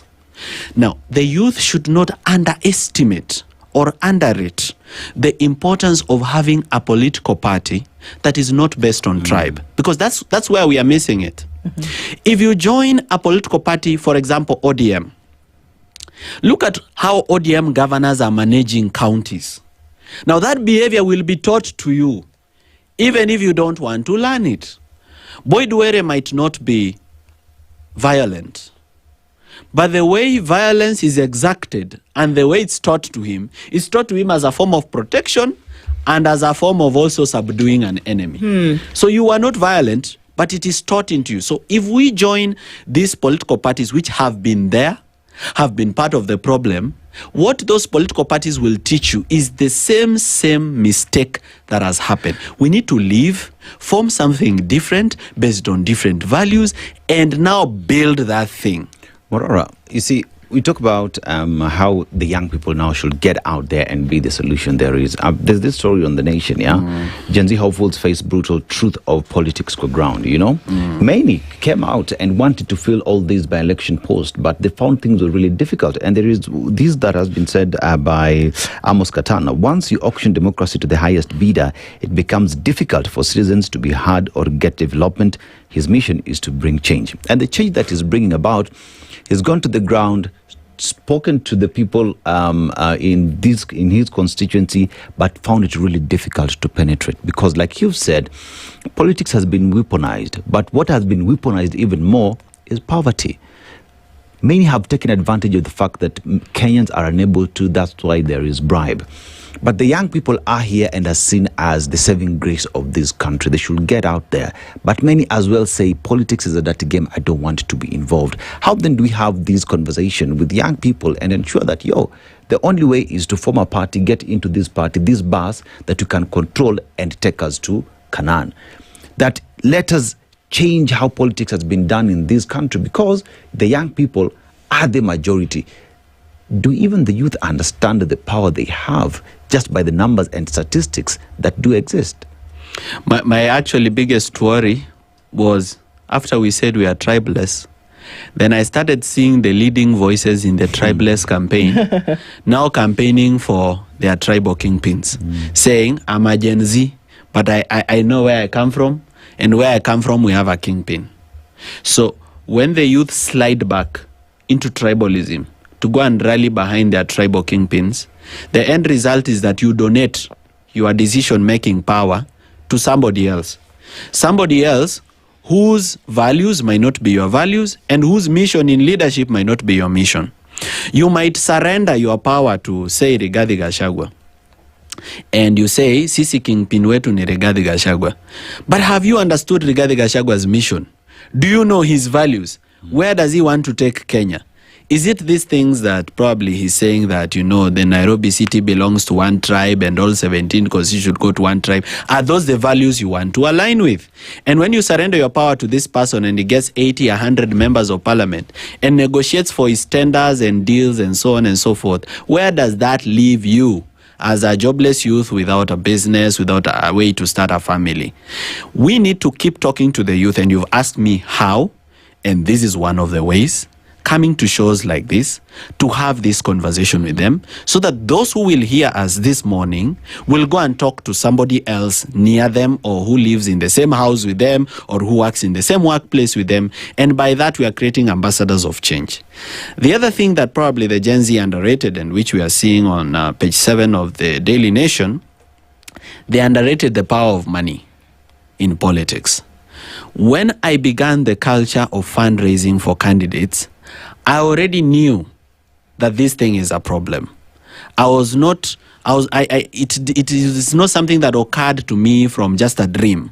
I had seen it over the years growing up, and I had observed it very keenly, and I'd come to the realization that money is a very powerful tool inside our politics, in the sense of how much it mobilizes tribalism, how it mobilizes violence. Money mobilizes violence by hiring goons, and how money is used for voter bribery. Now, my idea to the youth was, do not rubbish this idea that you need to fundraise, because that's what happens in developed countries. You are not going to outcompete somebody who's made 700 million from Kenyatta National Hospital. You are not going to outcompete him in bribing voters. What you need is facilitation for your message to be heard. And by facilitation, we mean, for example, media. Even being able to, even the fare, to just show up at the Standard and leave. Security, because you're moving around to change something. Those people you are changing, they might not be ready for that change, and you can be attacked, your property can be burnt, as we saw in this by-election. Now, you need to be alive to see the new Kenya you are fighting for. You are of no use when you are dead. So for you to stay alive, you need some buffer zone, some security. Therefore, you need to have a budget for security. You need to have a budget for visibility, for posters, for people to see your face and know your name. You need probably a public address system. Maybe you can buy one or be hiring one, so that people can hear your voice when seated back there and hear what you're trying to say, and try and make whether they can resonate with your voice. These things require resources called money which many youth do not have.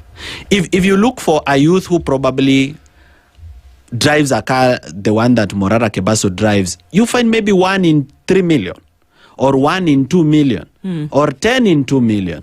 There are not so many. So what happens to these other youth who have a passion for leadership, have a conviction in their heart that there is something that they can change, but have no resources to even begin that political journey? And if they go to the legendary political parties, you find the party ticket being sold. Sasa umeingia kwa party. Wamesema ubunge milioni 10. Utatoa wapi? Wacha hata hiyo 10 million. Hata muambiwe ni free to 100,000 for nominations. Can I make a connection? Yeah. If the things that you're talking about, if children today, according to what you said, are lining up to essentially be bribed, because that's what it is. We can call it whatever we want, but that's it. That I'm going to give you something for something in return that I should be able to convince you of without a handout. And what we're saying is that if people were coalescing around an idea in a political party, do we need as much money for elections, for campaigns rather, that we're seeing that people are saying 10 million shillings for you to run a campaign to be elected? A good amount of that money goes towards handouts, we know. So if we remove the handout culture, for example, and rewire our thinking, restructure it around, can we have conversations around what change can be? Do we need so much money to campaign? No, we will need money, but we will not need as much money. People need as much money because of what you've correctly pointed out, voter bribery. But if the youth can coalesce together and decide to identify around their generation and their future, stop identifying around your tribe, identify around your generation, the commonly shared problems, and the future that you're seeking. They can even inspire the older generations to join them. It has to begin somewhere. It can't begin with everyone. It has to start somewhere. So if it begins with the youth and they're able to inspire the millennials, the Gen Xs, and all other generations that this road looks like a good road for our future and your future, other people will join them. And when you are together, believe you me, you need very little money, because the kind of euphoria and wave you are able to build out of that is able to sweep away even the effect of money. And that is why I've said it in the many videos that I've been doing. The only people who are capable of defeating President William Ruto at the ballot is the youth of the Republic of Kenya. The opposition, even if they unite how many tribes, they cannot beat William Ruto at the ballot for the following reasons. Okay. The youth are the only one who can be able to defeat state violence. Because state violence comes in form of police and in form of goons.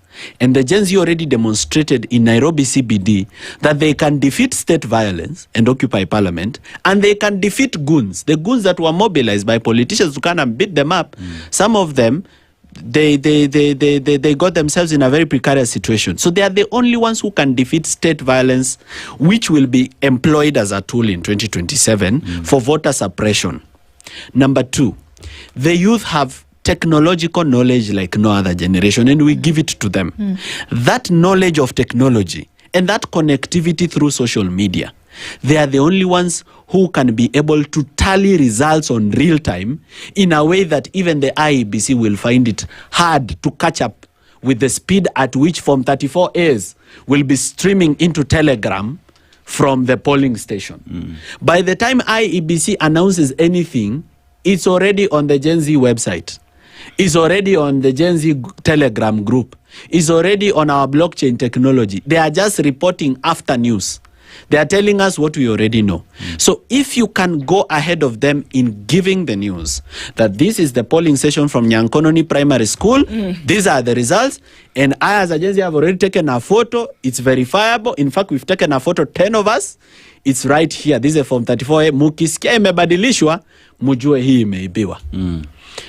Thirdly, the Gen Z are the only ones who can out-campaign him with the amount of money he has. You just need to look at how much money has been lost since 2022 or since 2013 and just make a rough guess of probably how much money the campaign of William Ruto already has for purposes of voter bribery and other things. But if you have a youth euphoria, he cannot outcompete them in money, because money will become useless. There are campaigns where money becomes useless. For example, in Kasipul, we had a candidate called Money Bior who found money to be useless. Okay? So it's possible for money to be useless in a campaign depending on the decision of the voter. Kama voter ameamua pesa around hii haifanyi kazi. For example, in the by-elections in Nyamweya County, state operatives came with a lot of money to offer to voters, but they still lost. Because when the voter makes a decision that money is not going to influence this election, for sure money will not influence that election. So the youth need to come together on this election and make it theirs. And you see, they can't come together around the opposition. Because you see, the youth, forget the ones who are paid as bloggers to hype the opposition. The real youth who just listens to SpiceFM and probably never says anything political but just agrees in their mind, knows that there is no change that can come through the people that we have in the opposition, because they were previously there, they've been there, done that, never changed anything. The youth need some energetic group that can bring them together. And unfortunately, Maraga and Omutata are not offering that energy. Youthful energy that the youth need to coalesce around. They are not offering it. They are too tired for politics. So are you're saying, sorry, go ahead. Yeah, I hear you speak, and that paints a picture in terms of what one would say, lose everything but don't lose hope. Maintain that hope that the future is bright.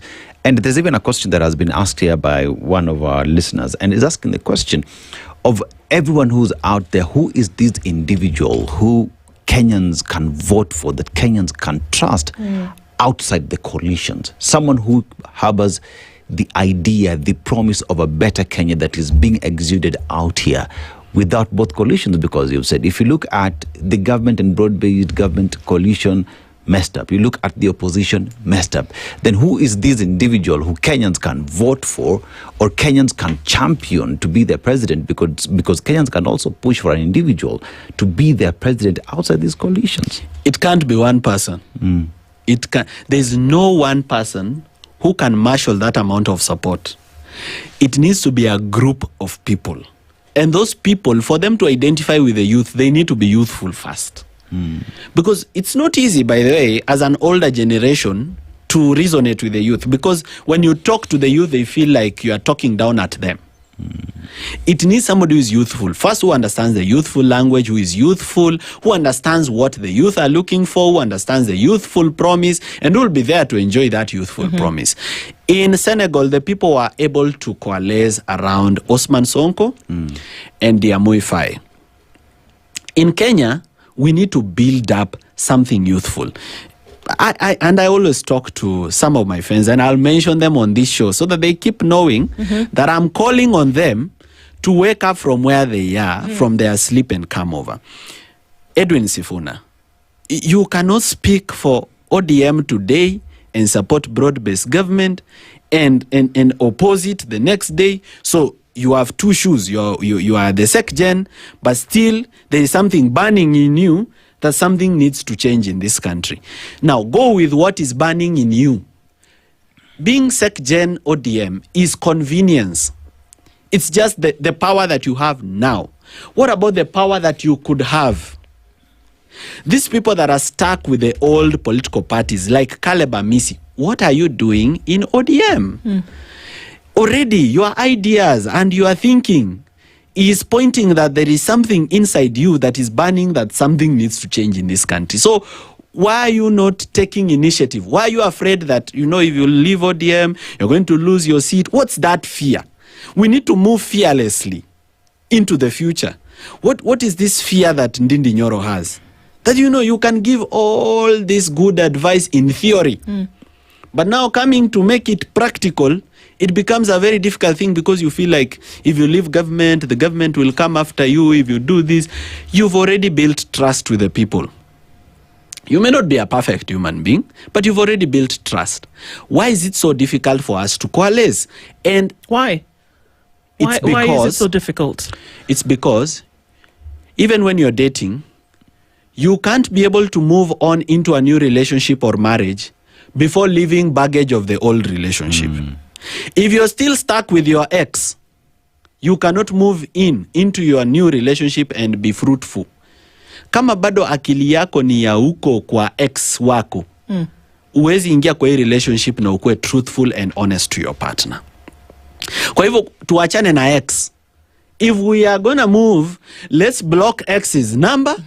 Let us move. If ex knows our house, Let us move. Let us change our mobile number, which X cannot reach us anymore, and let's move into the new relationship. You've already understood that this person is toxic. You've already understood that this person, you have no future with them. By their own reasoning, they also don't have a future with you. So why are you still stuck there? So people are stuck between eating the fruits of playing the current political game versus losing their positions and embracing a new future that is real. So it will take sacrifices. There are people who lose their positions but gain them someday in the future. Are those people willing to make those sacrifices? I don't know. I'm willing to make those sacrifices, but it may not be the same for others. Probably the allure of being a member of parliament is too sweet, and you are thinking, mi natoka Mount Kenya. Nikianza kuchallenge hawa watu, I'll not get the DCP ticket. And if I don't get the DCP ticket, I'll not be the next thing I want to be, senator or governor. Let me play politics the way it has always been played, because it has been played like that and it has been proven to succeed. Even if it has been played like that, that is the source of the problem. We need to live and build something new. I hear you.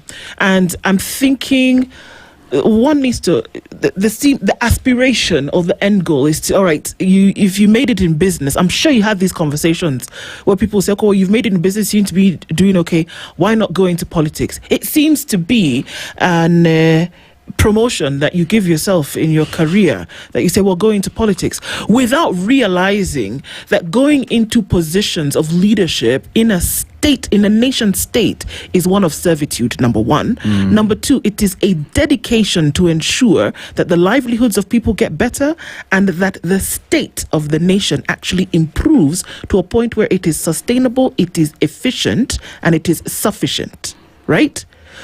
Do you think there is satisfaction? Because many people would imagine, let me go and make money, let me go and become an entrepreneur while I'm a member of parliament, governor, whatever. Is there satisfaction in doing what a position of leadership actually encourages under the Constitution for you to do and do it right? It depends whether you have the conviction of leadership. Most people are going into politics, are not going into politics because they have a conviction of leadership. They are going into politics like, I've driven a Prado, now I need to drive a V8. Yeah, you know, I drove the Lexus LX 570. It was good, petrol, but I need to drive the LX 600 and see how better it is. Most people are going there as personal fulfillment, as something to add on top of their name, honorable or something. They don't have that conviction to come and change anything. And that's why some of them never say anything in parliament. You walk into a waiting room of the MDs of various state corporations and you find MPs always seated at the VIP waiting room. What are they waiting? They've not come to us for development. They've come to ask for a tender. You go to anywhere, in any public office where tenders can be found, state corporations, ministries, you find members of parliament and senators seated at the waiting room, waiting to see the CS, waiting to see the PS, to see if they can get the next tender and make money. In a properly functioning state, politicians should not be richer than businessmen. In a properly functional state. Because if your mission is to make money, do business. Don't go into politics. Politics is not there to make money. It is there to serve. The money that you're given is to make you comfortable enough to serve, to live in a secure neighborhood, to drive a safe car, and to take your children to a decent school so that you can have the calmness and solitude of mind to serve the people without complaining about poverty. You see, but it is not supposed to make you a billionaire. Now here we have politicians who are billionaires, but they cannot be put on Forbes list. Because most of their billions are not even in their names. Some are in my mother-in-law's name, a child's name, a son-in-law's name, a PA's name, because they are trying to hide it. Why are you hiding it if it is legitimate? Own it openly that I am the director of this and this company. Why are you owning it through proxies? It's because you are already ashamed. You know what you've done. And my assurance to politicians, because I've been in spaces with many of them. In the estate where I live with many of them. I've studied many of them. Coming from a family of politics, I've known many politicians throughout my life. It never ends well. It never ends well for any corrupt politician. It never, ever, ever ends well. So if if we need it to end well, if your desire is for your life to end well, please don't put the priority or the greed of money ahead of service to your people. Yeah. Where you take money belonging to a project that is supposed to benefit your own people. Yaani kwenu kabisa, ini barabara yenye mama yako atapitia. Ini hospitali yenye your sister akipata emergency. Hiyo ndio hospitali ya first response mahali atapelekwa. Na wewe umekula MRI machine. Wewe umekula X-ray machine. Wewe umekula CT scan machine. Umedivert to a private hospital. Okay? How do you sleep at night? What conscience do you have? And that's why most of these politicians, even when some of us will take power, because we will at some day in our lifetime, when we'll be pursuing to recover some of this money, some of it will be unrecoverable because of what it was spent on. Because somebody went and bought whiskey, King George V, worth 75,000. Sasa nitaitoa wapi? I can't go to the washroom and get it back and siphon it back. So these people, nobody should think that they are spending money on important things. Actually, they are spending money on things that are completely not important. And they spend so much money after 10 years in governance. When they've retired or left office, they have nothing to show. So the message this morning to anybody who thinks that politics is a career or an opportunity to make money, just go study the history of those who went into politics to make money. See how it ended with them. Choose whether indeed that is the path you want to go. But if you have a conviction, something is burning in your conscience, that this Kenya haiko sawa, something need to be done for it to be sawa, then join other voices. Begin by talking about it. You know, there's a way things gravitate towards each other. If you're speaking at Standard Media and somebody speaking the same language at Royal Media elsewhere, and somebody is speaking the same language in some local radio station anywhere, the likelihood that your paths will cross is very high. It's high. Because you're already thinking the same way. You're already thinking about where Kenya should be headed. So let's not give up hope. Let's not say, politicians are too rich. Politicians are too powerful. They have too many goons. They are undefeatable. It begins by talking. It begins by speaking. You know, even by speaking this morning, I might have changed the mind of one goon. Absolutely. Yeah. There is one goon who was to be hired tomorrow for political violence, but he has decided, well, how much are they paying? They're paying 500 bob.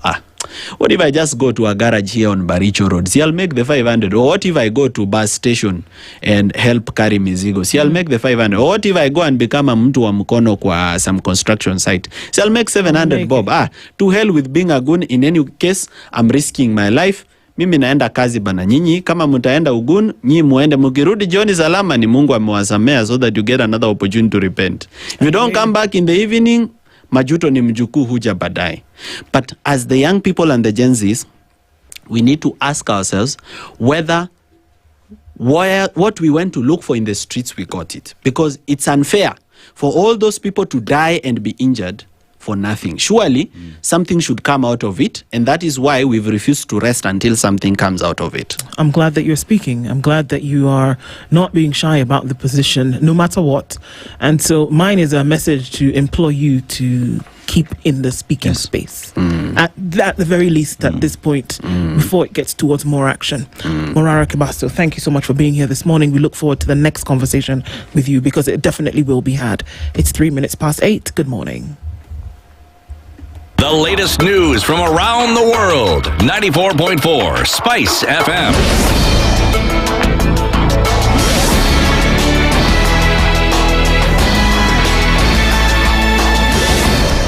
Good morning. This is the News Wire. I'm Leah Ubanga. Patients seeking medical services at various public hospitals in Siaya will continue to suffer after doctors suspended their services following allegations that one of them was assaulted by a county official. The Kenya Medical Practitioners and Dentists Union, Nyanza branch, yesterday suspended all medical services provided by its members in the county following the incident that allegedly occurred on the night of November 30th this year. In a letter, the KMPD KMPDU Nyanza Branch Secretary General Dr. Agri Orwenyo said the Medical Professionals Union is outraged by the incident, which he said involved staff of the office of Siaya Governor James Orengo. Orwenyo said the doctor was attacked for providing emergency services to a patient other than the one recommended by the county official. KMPDU has now insisted that its members won't return to work until the county government official takes responsibility for his actions. A fierce legal battle is expected in Senate today as the impeachment trial of Nyamweya Governor Amos Njeri against the county assembly begins. Each side in the case has hired at least 8 prominent and experienced lawyers ready for the hearing that will determine whether the senators approve or reject the motion. If after the process the senators accept the motions raised by the Nyamweya ward representatives, then Njeri will be the second governor to be removed from office since the 2022 elections, an issue that he intends to avoid at all costs. Aiming to avoid the axe, Njeri is scheduled to appear before the Senate today and tomorrow to defend himself against serious allegations made against him, including abuse of office. Njeri was removed from office after 23 MCAs, or rather, Njeri was impeached after 23 MCAs voted in favor of the motion. Makueni Governor Mutula Kilonzo Jr. has strongly condemned politicians who make hate speech remarks, saying they are the ones who contribute to chaos at political rallies. Speaking in Nairobi, Governor Mutula warned that political tensions could rise even further during the 2027 general election campaigns if these leaders continue to make inflammatory statements.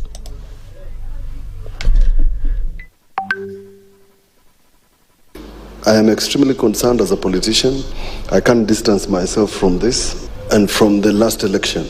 If politicians don't tame their tongues, violence in politics will become the usual business, which is a very bad thing. So as we bury these men, I want to speak boldly and say we cannot allow violence in politics. Because your father was not violent. He never insulted anybody. I don't remember hearing it. And I hope whoever it is who thinks or feels they can inherit his political life will emulate the things that he did. That's the news wire. I'm Lea Obaga.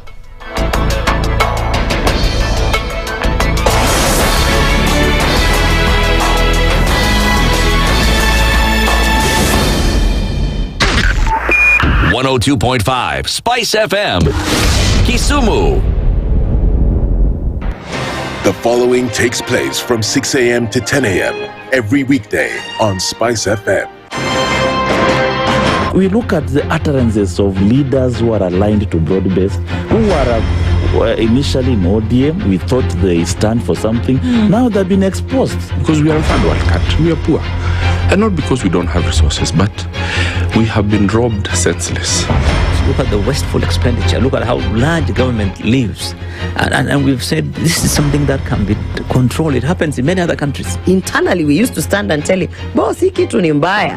And you'd say, now he doesn't let me tell you, you saw the other parliamentary group meeting. People went there, sat, listened, looked at him. There was no plenary left. The Situation Room, Kenya's biggest conversation.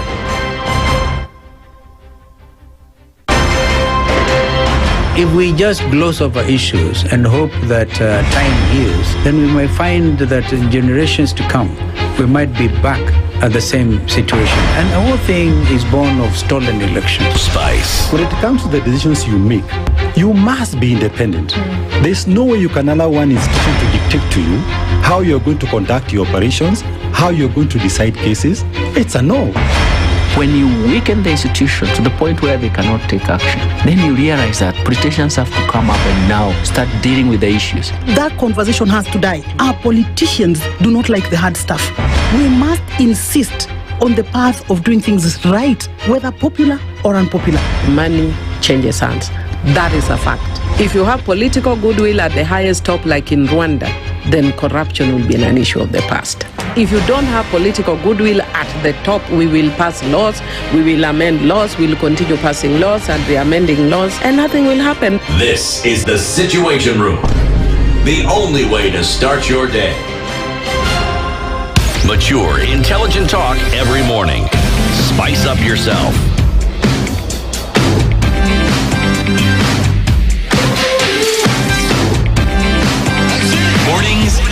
done right.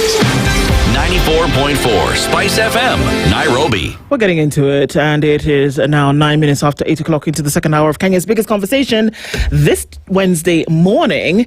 And you're giving them out like hot cakes at the State Fair. Yes. It is called Happy Hour Unlimited Fun Bundles. But what are we talking about? 19 Bob is able to give you an hour of unlimited bundles. Good stuff. You know, that's number one. 3 hours, you only spend 45 shillings of unlimited data. But we talk about a situation that makes the quality of your life be good. You maintain your level of comfort, you know, because you're sure if I'm streaming, if I'm enjoying this movie, I'm attending this meeting, you know, I'm booking my air tickets, everyone is traveling, I'm booking SGR. You're sure that you will do that and you will beat everyone else who's in the queue trying to book, because you know now that everyone is traveling, you're trying to secure window seats, you know, you're trying to just to sit away from the loo, you are trying to stay away from the aisle where everyone is walking. So you need to make sure that you have data that will enable you do that. If your child is doing homework and perhaps having online classes, you need a bundle that will enable the connection between the teacher and the student be seamless. Airtel is assuring you that you're able to do that. But how do you get it? Star 544 hash, or you go to your My Airtel app, and you get to buy these bundles. If not, you just go to the nearest Airtel shop and buy yourself a SIM card and buy the same bundle. So now, give us your story of your FOMO, fear of missing out. What is this story that you've been into that has made your life be so difficult? Because airtime ilikukatikia, bundles iliisha. You know, give us that story. Christine will get in touch with you. But what are you winning? 3,000 shillings airtime, courtesy of Airtel. And while you're doing that, because you're communicating with Christine on social media, star 544 hash is where you buy the data. Remember, 9 shillings, 1 hour, 45 shillings, 3 hours. Or you go to your My Airtel app or buy the Airtel SIM card. Tumelewana? Kabisa. Christina tongea na wewe. El Fantastico. Did you know that they're Christmas characters? Well, you can say hello to Santa's crew. So Santa has a posse. Apparently, apart from Mrs. Santa, who we just don't know what looks like until now. But we'll figure that out as we go along. So as you feast, shop and jingle at Sarit, your city, this Christmas, you can meet Mr. and Mrs. Santa. You can meet the playful elves, Rudolph and the Grinch. Join us for festive photos, character interactions, and magical meets and greets. Shop with ease using Sarit gift vouchers and discover beautiful African souvenirs at the Maasai Market every Wednesday and Thursday. So there's festive music, there are magical moments and holiday fun only at Sarit, your city. So you want to do this as you get into the festive season this year with Sarit. Sawa sawa. So we are going to Sarit Center. Muhimu. And we're going to enjoy Christmas. Mrs. Santa, lazima tumuone. Lazima muone Mrs. Santa this time around. We got to know what Mrs. Santa looks like. Okay.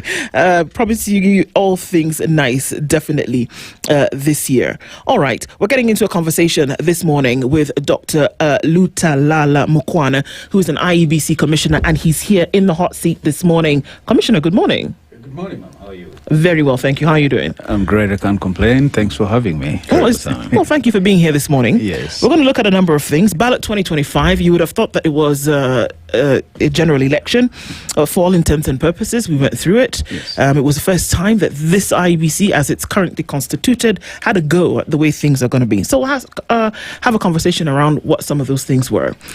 Before that, Dennis wants to give you today's proverb. Yes, today's proverb is from Somalia, our neighbors, Mogadishu, the capital. And they say, don't set out on a journey using someone else's donkey. Don't set out on a journey using someone else's donkey. What do you think people of Mogadishu are telling us? You know, the Swahili have a better one. Kwamba nguo ya kuomba haisitiri matako. Manake punda mwingine si wako, anaweza kukaitisha wakati wote. He or she can actually recall the donkey. It's not yours. In other words, you must learn to stand on your own 2 hind feet in life, because when you rely on others, there is no dependability guaranteed, and you just never know when that support might be withdrawn. Well said. Well put. Okay. Fantastic. So usually, as we go into things, let's take it from the corporate world, that you will have a midterm review, you'll have a quarterly review, and you'll sit with your supervisor and they will say, tell us how you think you've done, and then we can weigh it against what we've seen you've delivered. This by-election that took place last week on the 27th of November was seen for many intents and purposes as a run-through, a dry run, a dress rehearsal for the IEBC, which is still brand new since May, June this year, in terms of what was going to happen in a general election. We have had by-elections in the country that would happen and nobody would even notice. People go back to work. But this one had all the politicals against each other, really. But let's look at the role of the IEBC and how it was able to handle this. How would you score it? Thank you. We will talk about, I hope we have an opportunity to talk about why the heightened activity. But in my own rating, and we are yet to do the post-by-election evaluation, which we are going to do this week, we did 95% as IBC. Okay. Yes. All right. What fuels that, or what informs that? Because our assessment must be based, number one, on what it is that the Constitution dictates we must do to meet the threshold of what an election is contemplated under Article 81. And Article 81 insists that, number one, a by-election or an election must be one that is, number one, free. Free denotes the ability to have the citizens walk into the polling centers unhindered, without undue influence, and without unnecessary interruption, and cast their ballot. From where we sit, all the polling stations, at least where I sit, because I was in charge of Magarini, that was effected. The second tenet about an election is that that election must be by secret ballot.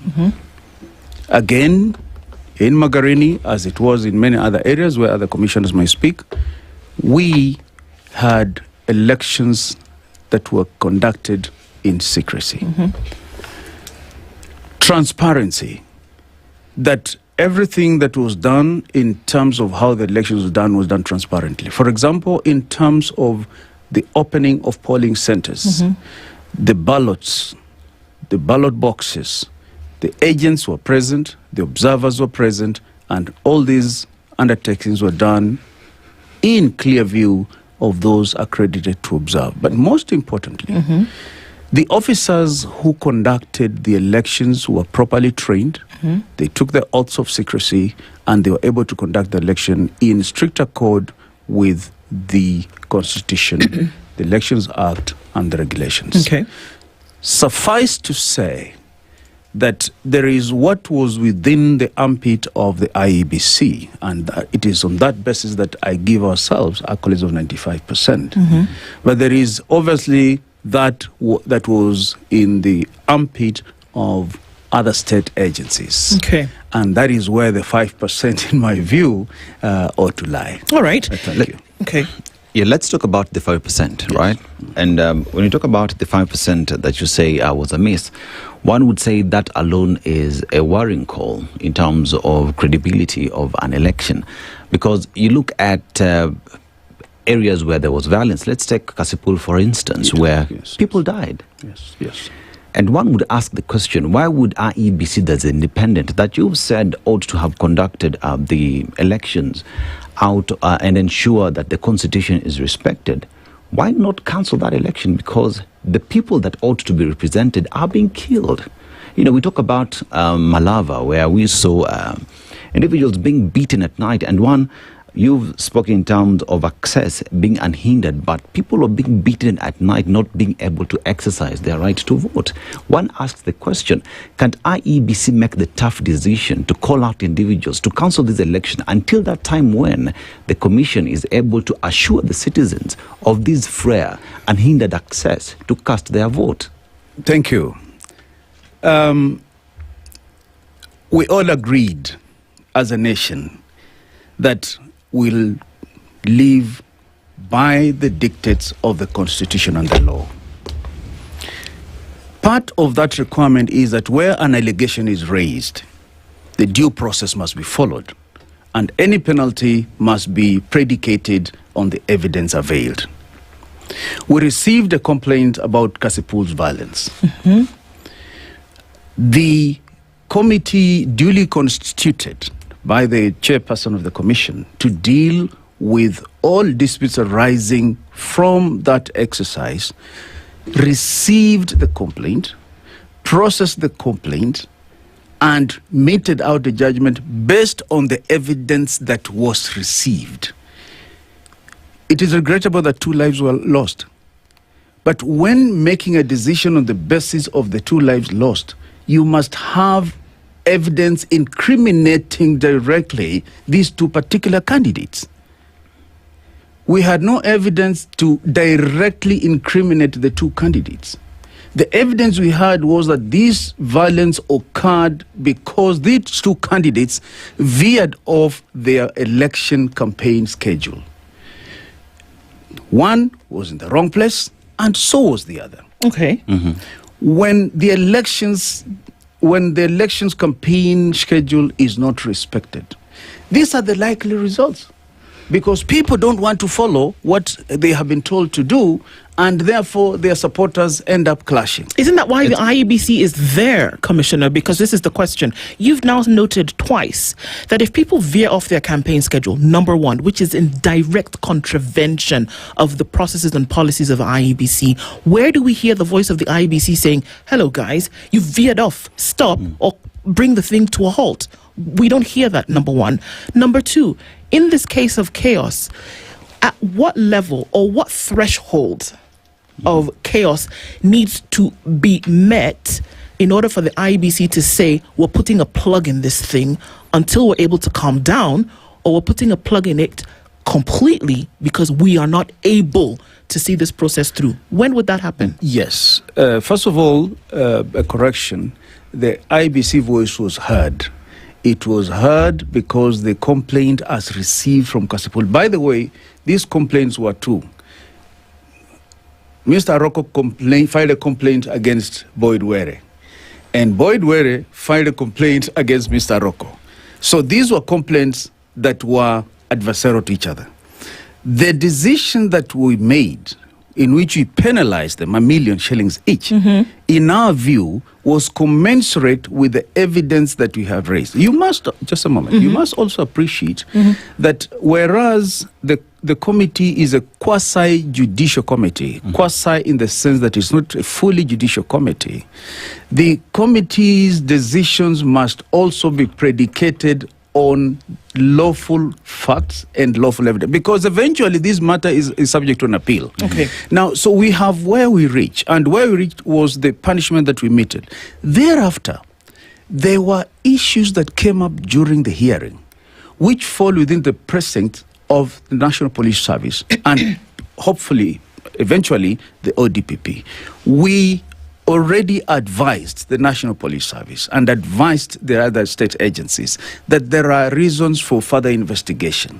Now, once we have reached there, really, IBC has dispensed its obligation to the greatest extent within the laws that govern our operations. Allow me to ask the question a little bit differently. Yes, please ask. What did you use to determine that there was foul play prior to the by-election that would then determine a fine of $1 million shillings for both of these aspirants at the time? What was used to determine that they were guilty, essentially? Number one, every candidate prior to the commencement of campaigns, they congregate before the returning officer in charge.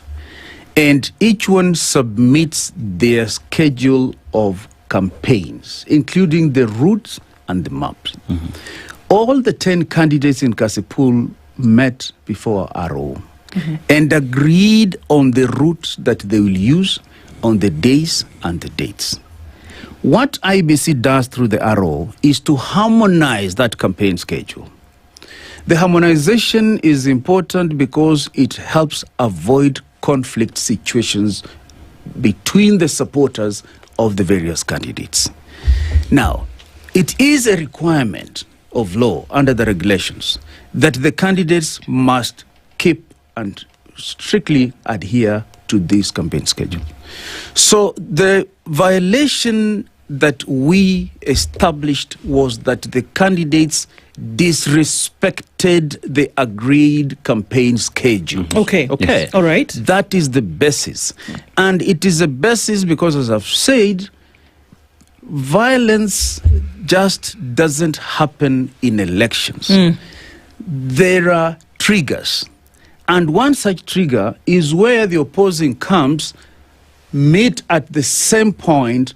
Clearly, it becomes a problem containing the safety of the people in that And so then what must you do at that point when that happens? As IEBC, who is overseeing the election? Thank you. When that happens, and we get a report, because you can't act unless you have the report, we act first proactively, which our RO did, warned them.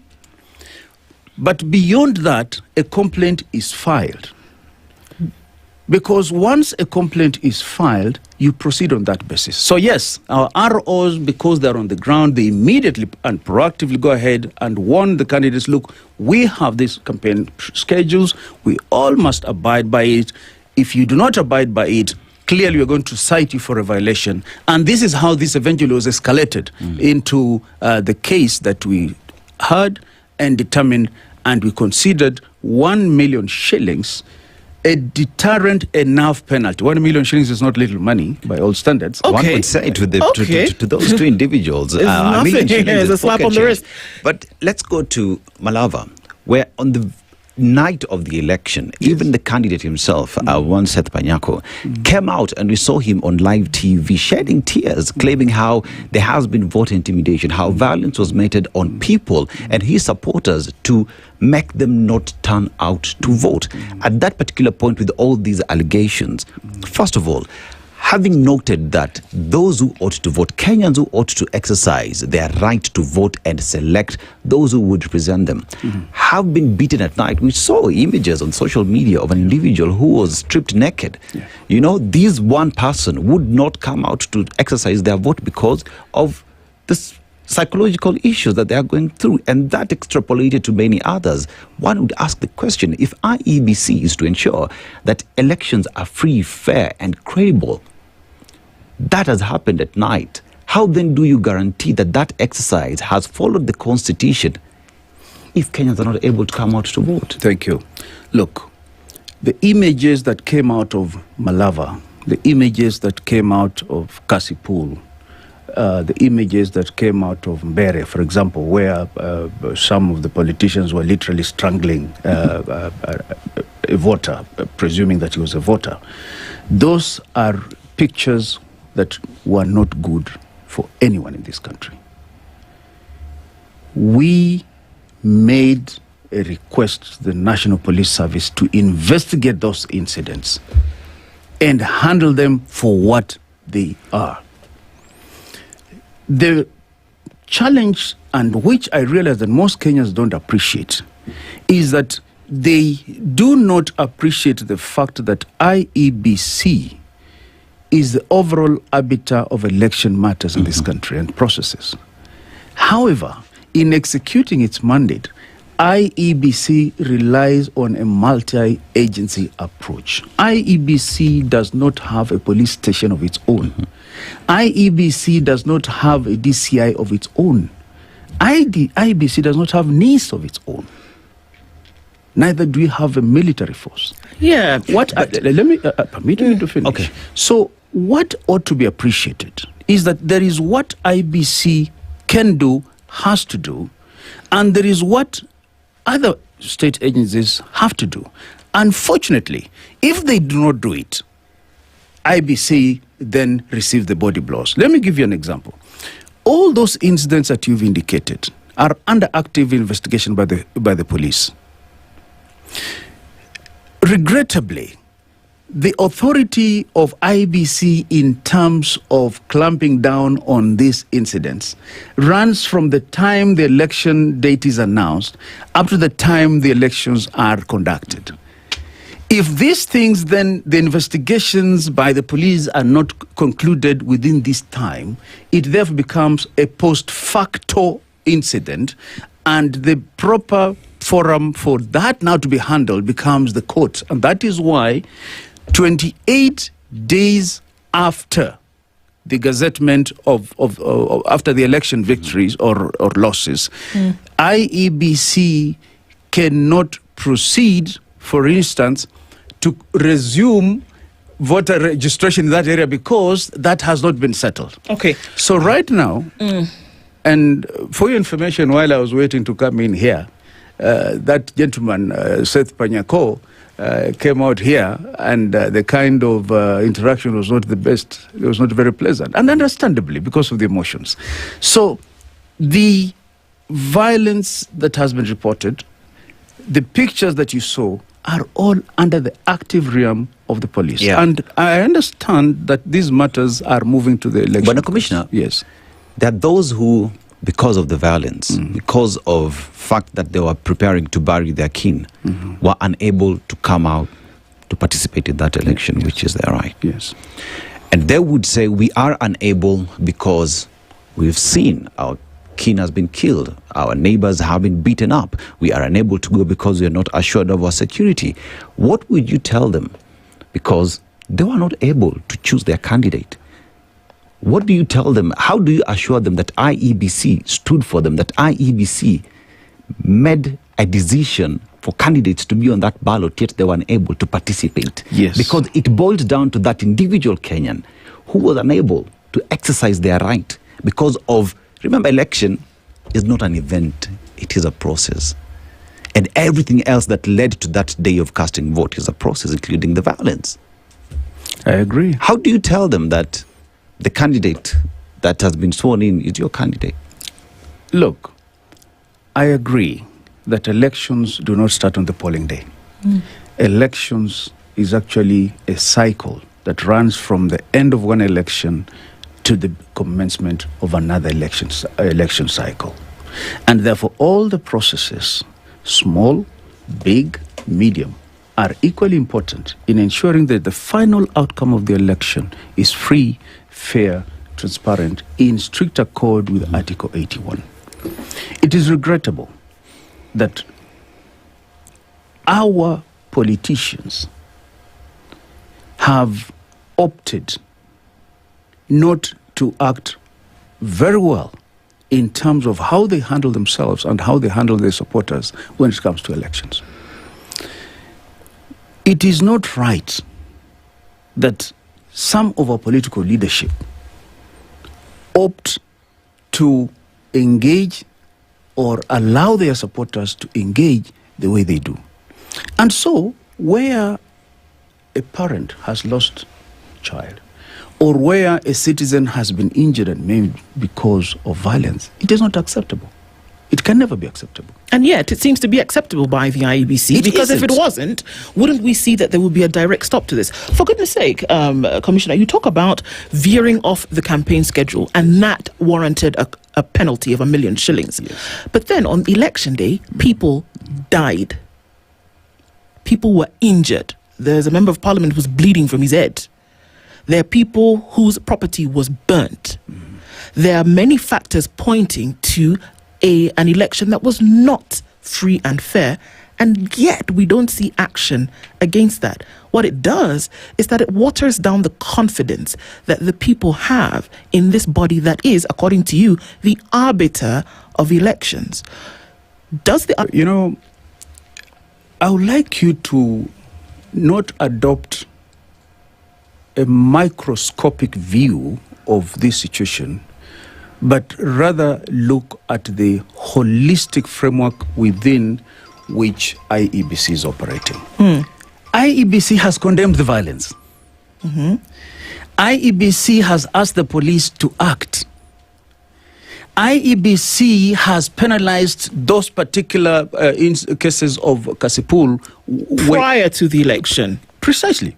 Prior to the election. But that didn't stop that same kind of violence from occurring during the election, and nothing has been done about that. In that case, if you didn't need the police at some point before the election to levy this penalty on these two individuals, why are you now saying that you've given it to the police and you will wait for their report on things that were on things which were significantly worse during the election? This is the question. That if we don't look at it in a microscopic way, that we run the risk of looking at it generally and not pay attention to the details, which, as you know, is where the devil lies. I want you to clarify this to me. Are you saying that what IEBC did in penalizing those particular gentlemen when the matter was brought to IBC was not sufficient? No, I'm saying it was sufficient. And if it happened at that level and you were penalizing 1 million shillings, when you see destruction and abuse happening in the actual election, then you should have been able to do a lot more. We can't have a conversation here and say that politicians are behaving badly when nothing has been done to stop that behavior. Hold it. You, with respect, you're really sweeping. That's a very sweeping statement. When you have not done nothing, but at the same time you've said you've done something. No, you've said that you've asked the police to act. That is part. The process of dealing must be holistic in the sense that what was brought to us we handled. That's a fact, and you acknowledge. However, your discomfort seems to be that a lot more happened and we did nothing. Yes. Now, that a lot more that happened, for complaints that we received, we dealt. We received complaints that had zero evidence of what was happening. What we would rely on are the pictures that you also are relying on. And on the basis of those pictures and stories, we immediately instructed not instructed, we have no authority to instruct, but requested the Inspector General to help us apprehend those people, investigate, and bring them to book. And that's going on right now? That is going on. Okay. Now, you see, we must be careful in the way we make some of these statements. I understand the emotions, but you must also be careful not to destroy IBC because you're lumping everything on the IBC laps. We have said that where complaints came to us, we dealt. Where things kept on spiraling, for example, in Kasipul, where the Honorable Kaluma was hit by a stone, and in Malava, where we saw gory pictures, our chairperson immediately called the IG and told him, look, this has to be sorted out. Please apprehend, please investigate, please prosecute. IEBC cannot move into that realm. The best IEBC can do is what we did. So it is not fair to say we did nothing. What is fair is to say that things spiraled, but there was no obvious stop to them, which I agree, because we did what we had to do. And what we had to do was, please ask the security agencies to intervene. As we speak, all those cases are under active police investigations. The DCI is investigating. So to say that nothing has been done is not accurate, but I appreciate because you do not have these details. The truth of the matter is that all the incidents that happened during the election, the by-elections, are under active police investigation. Do you agree that some of these things that happened during the by-election could contribute to a thought or perspective then that free and fair then were not attributes of this election? Any violence witnessed in a by-election paints an election bad. Because we have said, Article 81 clearly says that an election should be free and fair. You cannot say an election is free if people are being harassed. So it was not free? That is not me saying it. You've just said that we cannot say an election is free and fair if people are being harassed. Yes.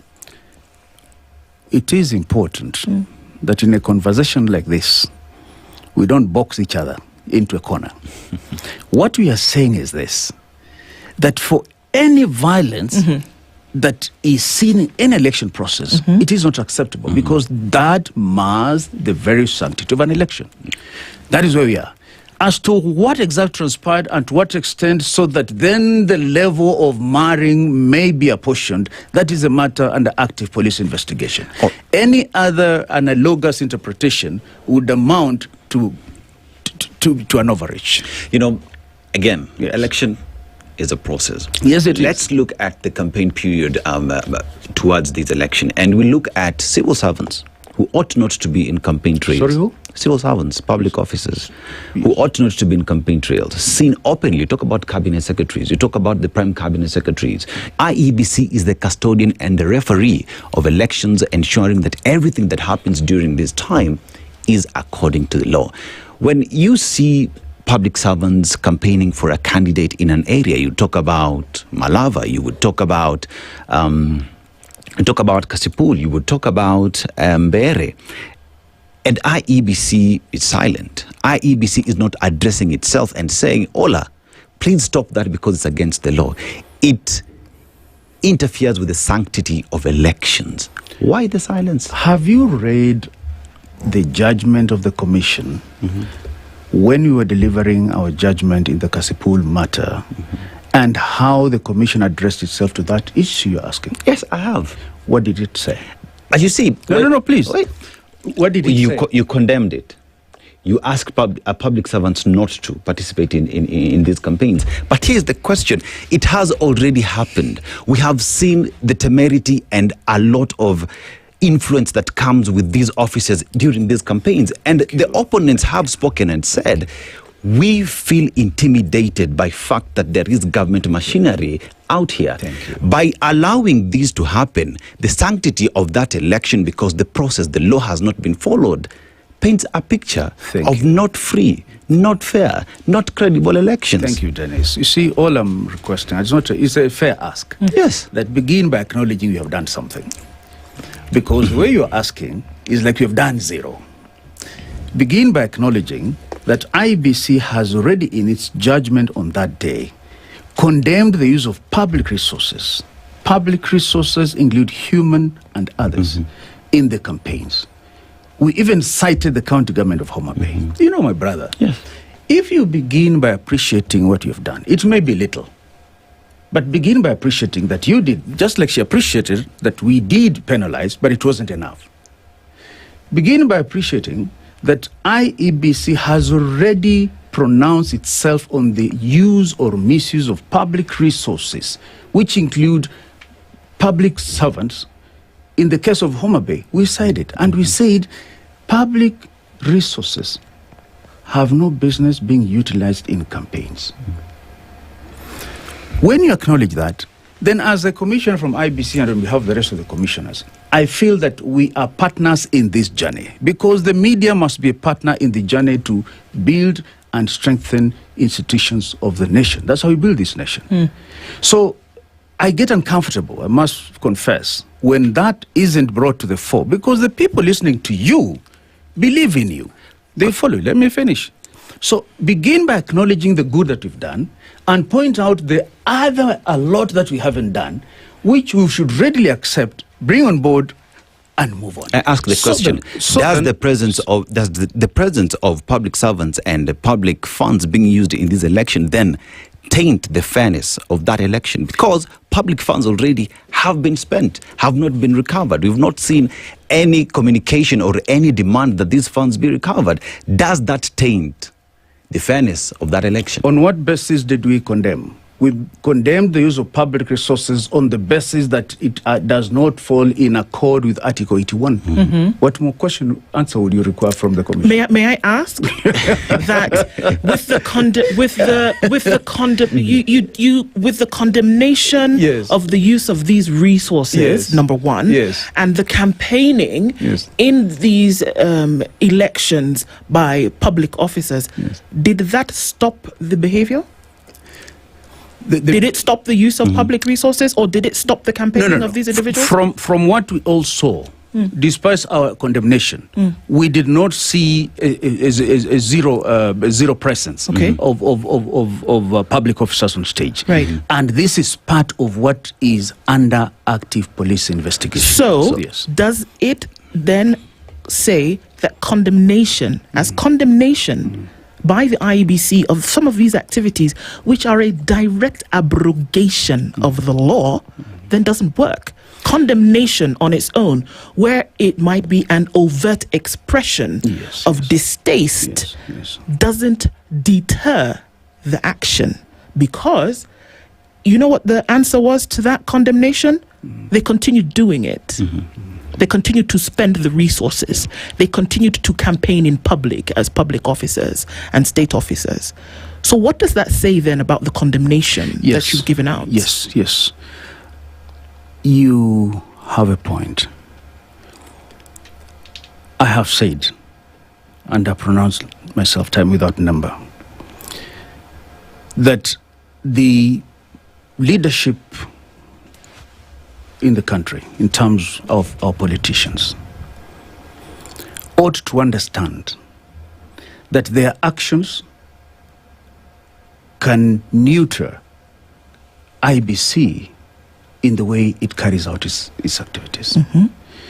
Because we have clear stipulations which bar, for example, politicians from engaging in conduct that works against the very mandate that the commission is supposed to undertake.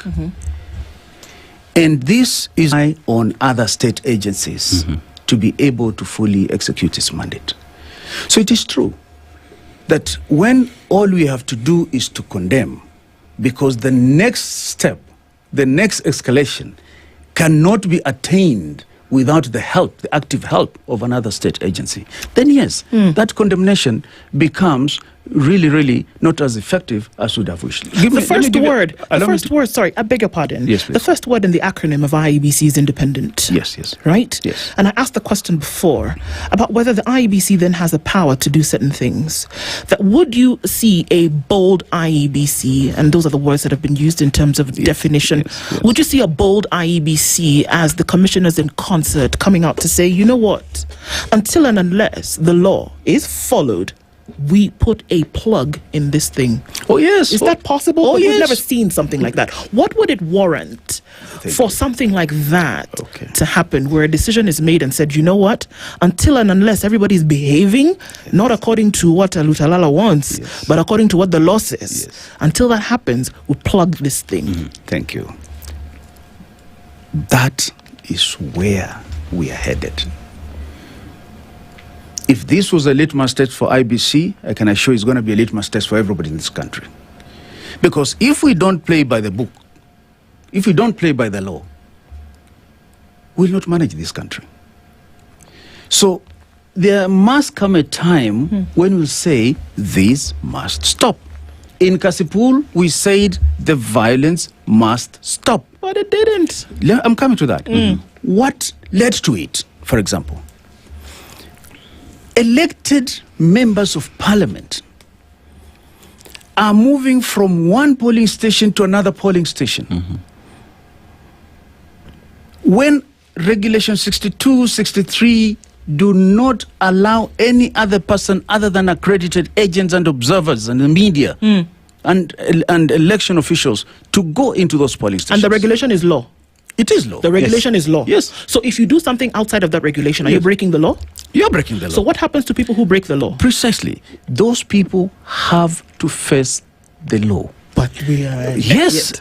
We've not seen the arrest of one person who was moving from, and it is, I'm sorry, Commissioner, but there's some things here that are clear as day. ABC, very clear. You've just said the regulations state 1, 2, 3, and I asked you, are the regulations law? Yes. In Kenya, if there is an abrogation of the law or the law has been broken, there are things that happen. Indeed. And these are not fairy tales. They were seen.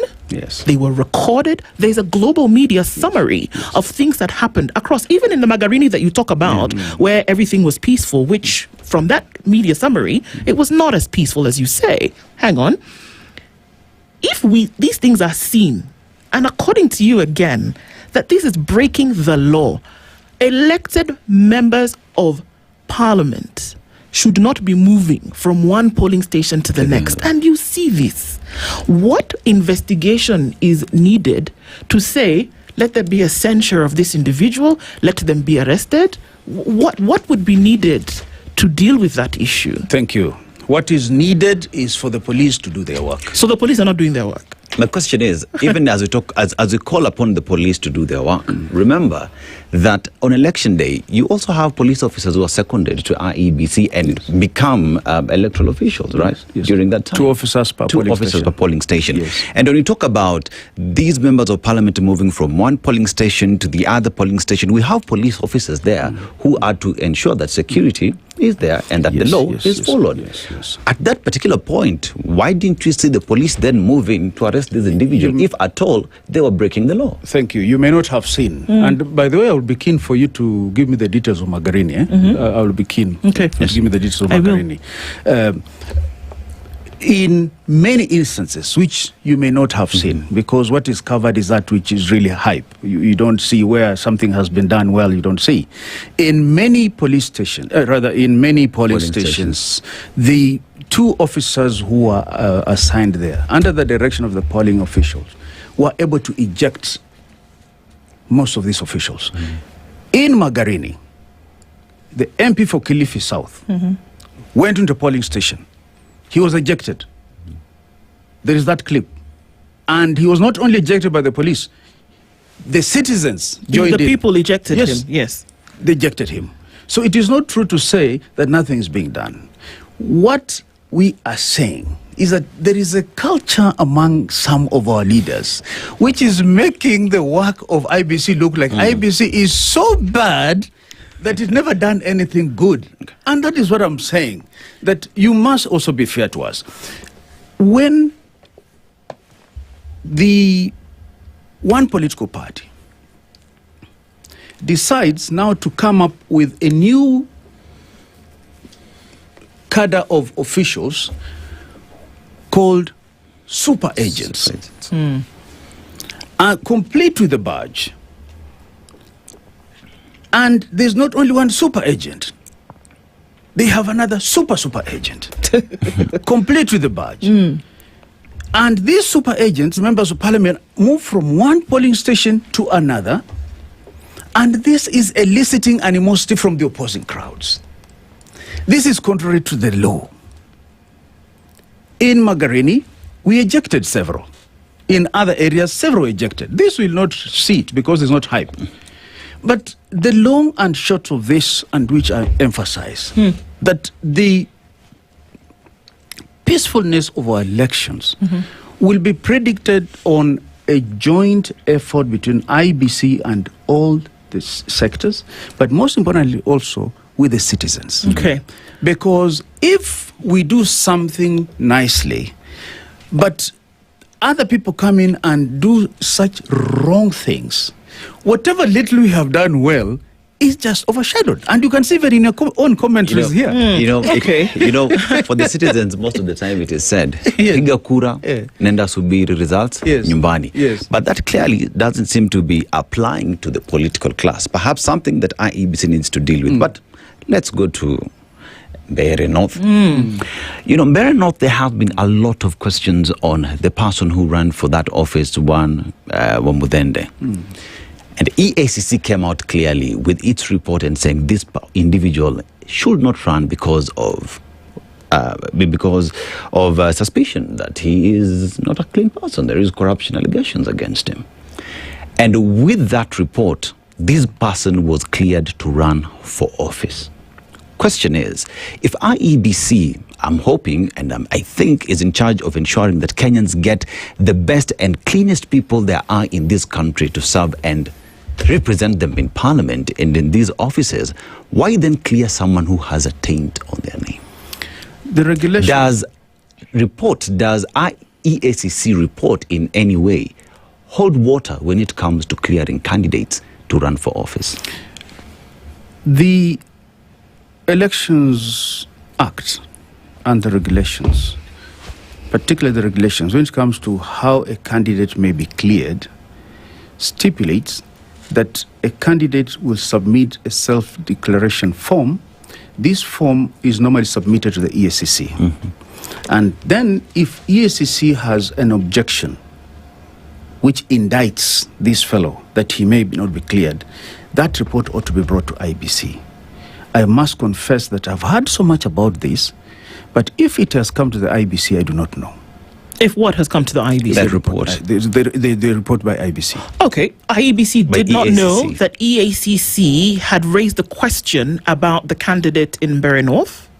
I'm saying there is no report from EACC that I have seen which is objecting to the clearance of this candidate, or better still, which is raising issues that are objectionable to the clearance of this candidate. If there is, I'll be glad to see it. Does IEBC write to EACC requesting for report from these individuals? And if IEBC wrote to EACC, what report did you get against Omudende? No. IEBC does not solicit reports from EACC.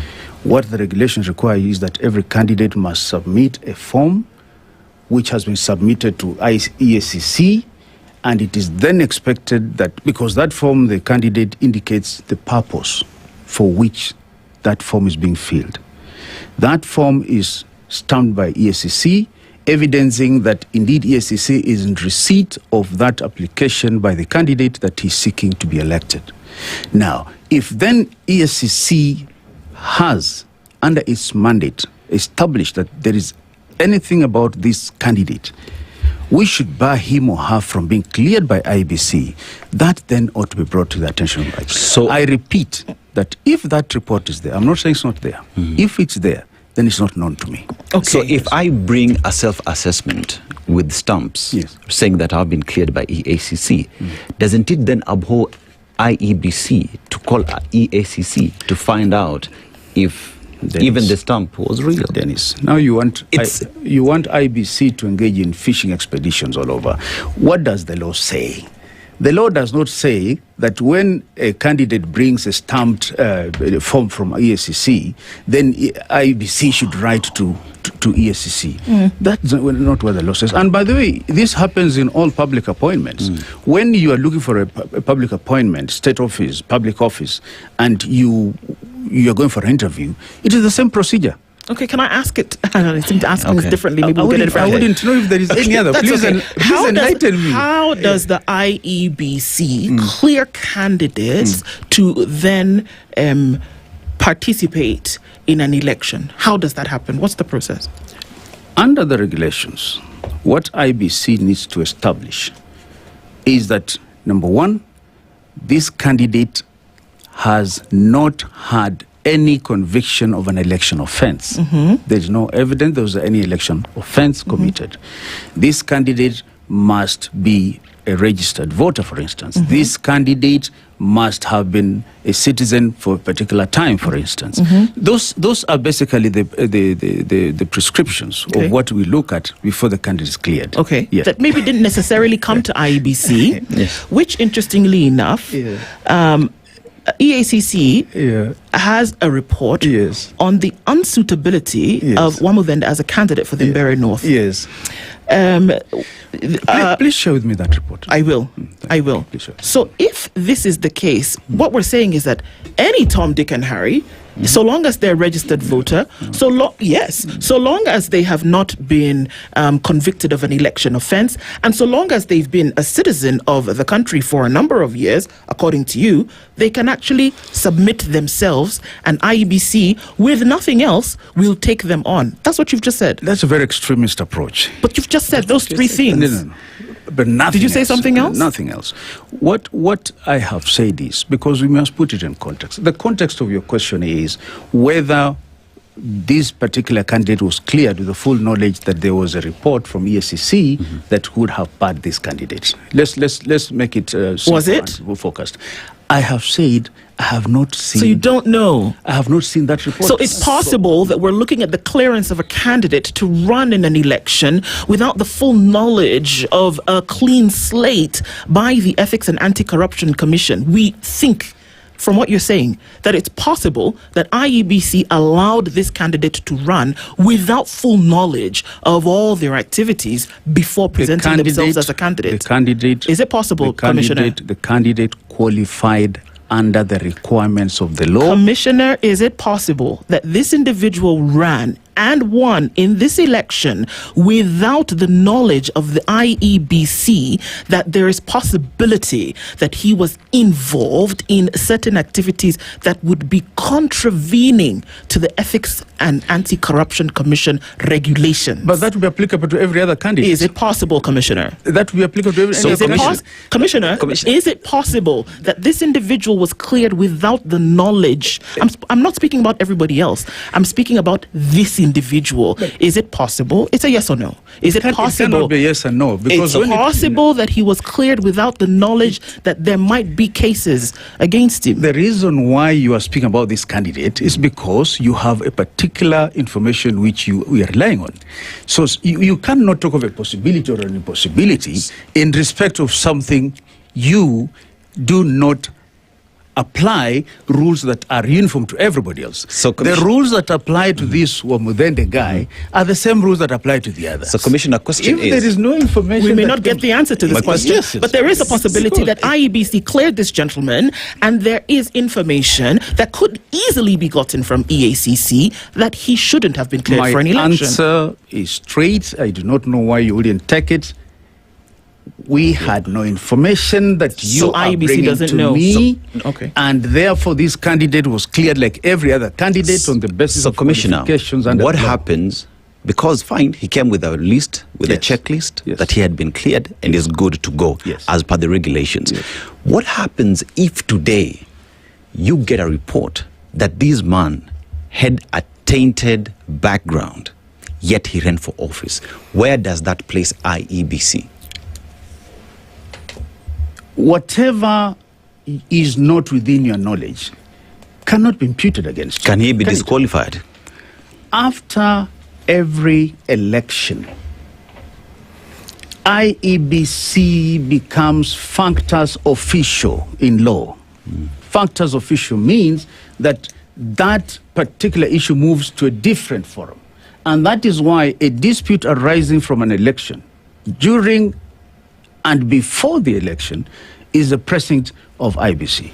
Thereafter, it cannot be the precinct of IBC because that becomes now the issue of the petitions of court. That is the law.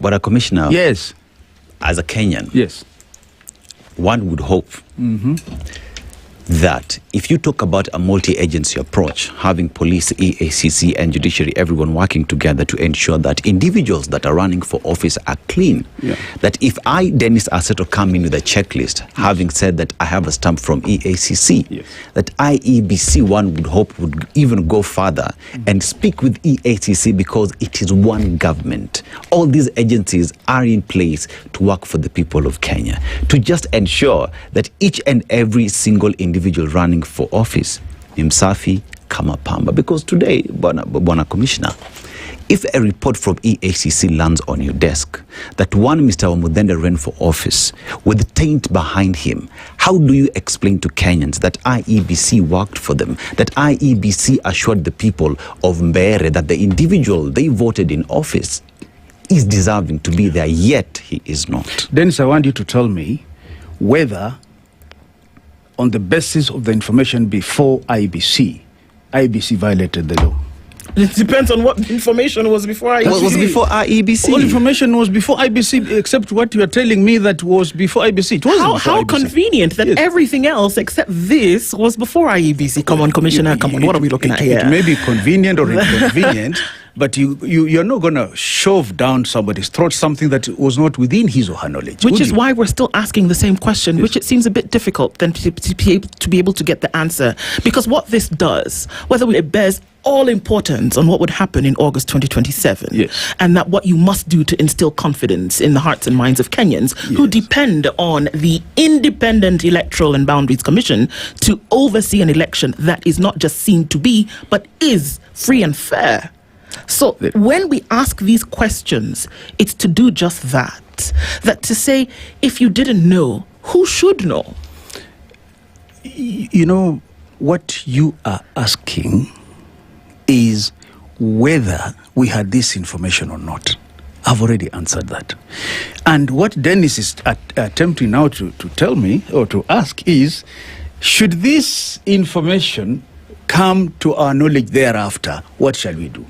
And the answer said that is functus official in as far as IBC is concerned, and that becomes the proper province of the law enforcement. What I asked is, yes, what do you think Kenyans will say about IEBC? I would if not know this what report Kenyans will comes say. in, and how does that paint IEBC's image before Kenyans as a referee who ought to ensure a free, credible, and fair election? We will give Kenyans the facts as they are, without withholding any information, and let Kenyans make their own judgment. Our assurance to Kenyans is that we will be forthright. What we know, we will say it as we know. What we have done, we will say it. And where there are shortcomings that are properly brought to our attention, we will readily make amends. Finally, that is what IBC will do. Finally, is IEBC independent? It is. It is? It is independent. So you can actually make your own decisions, you can make the rules?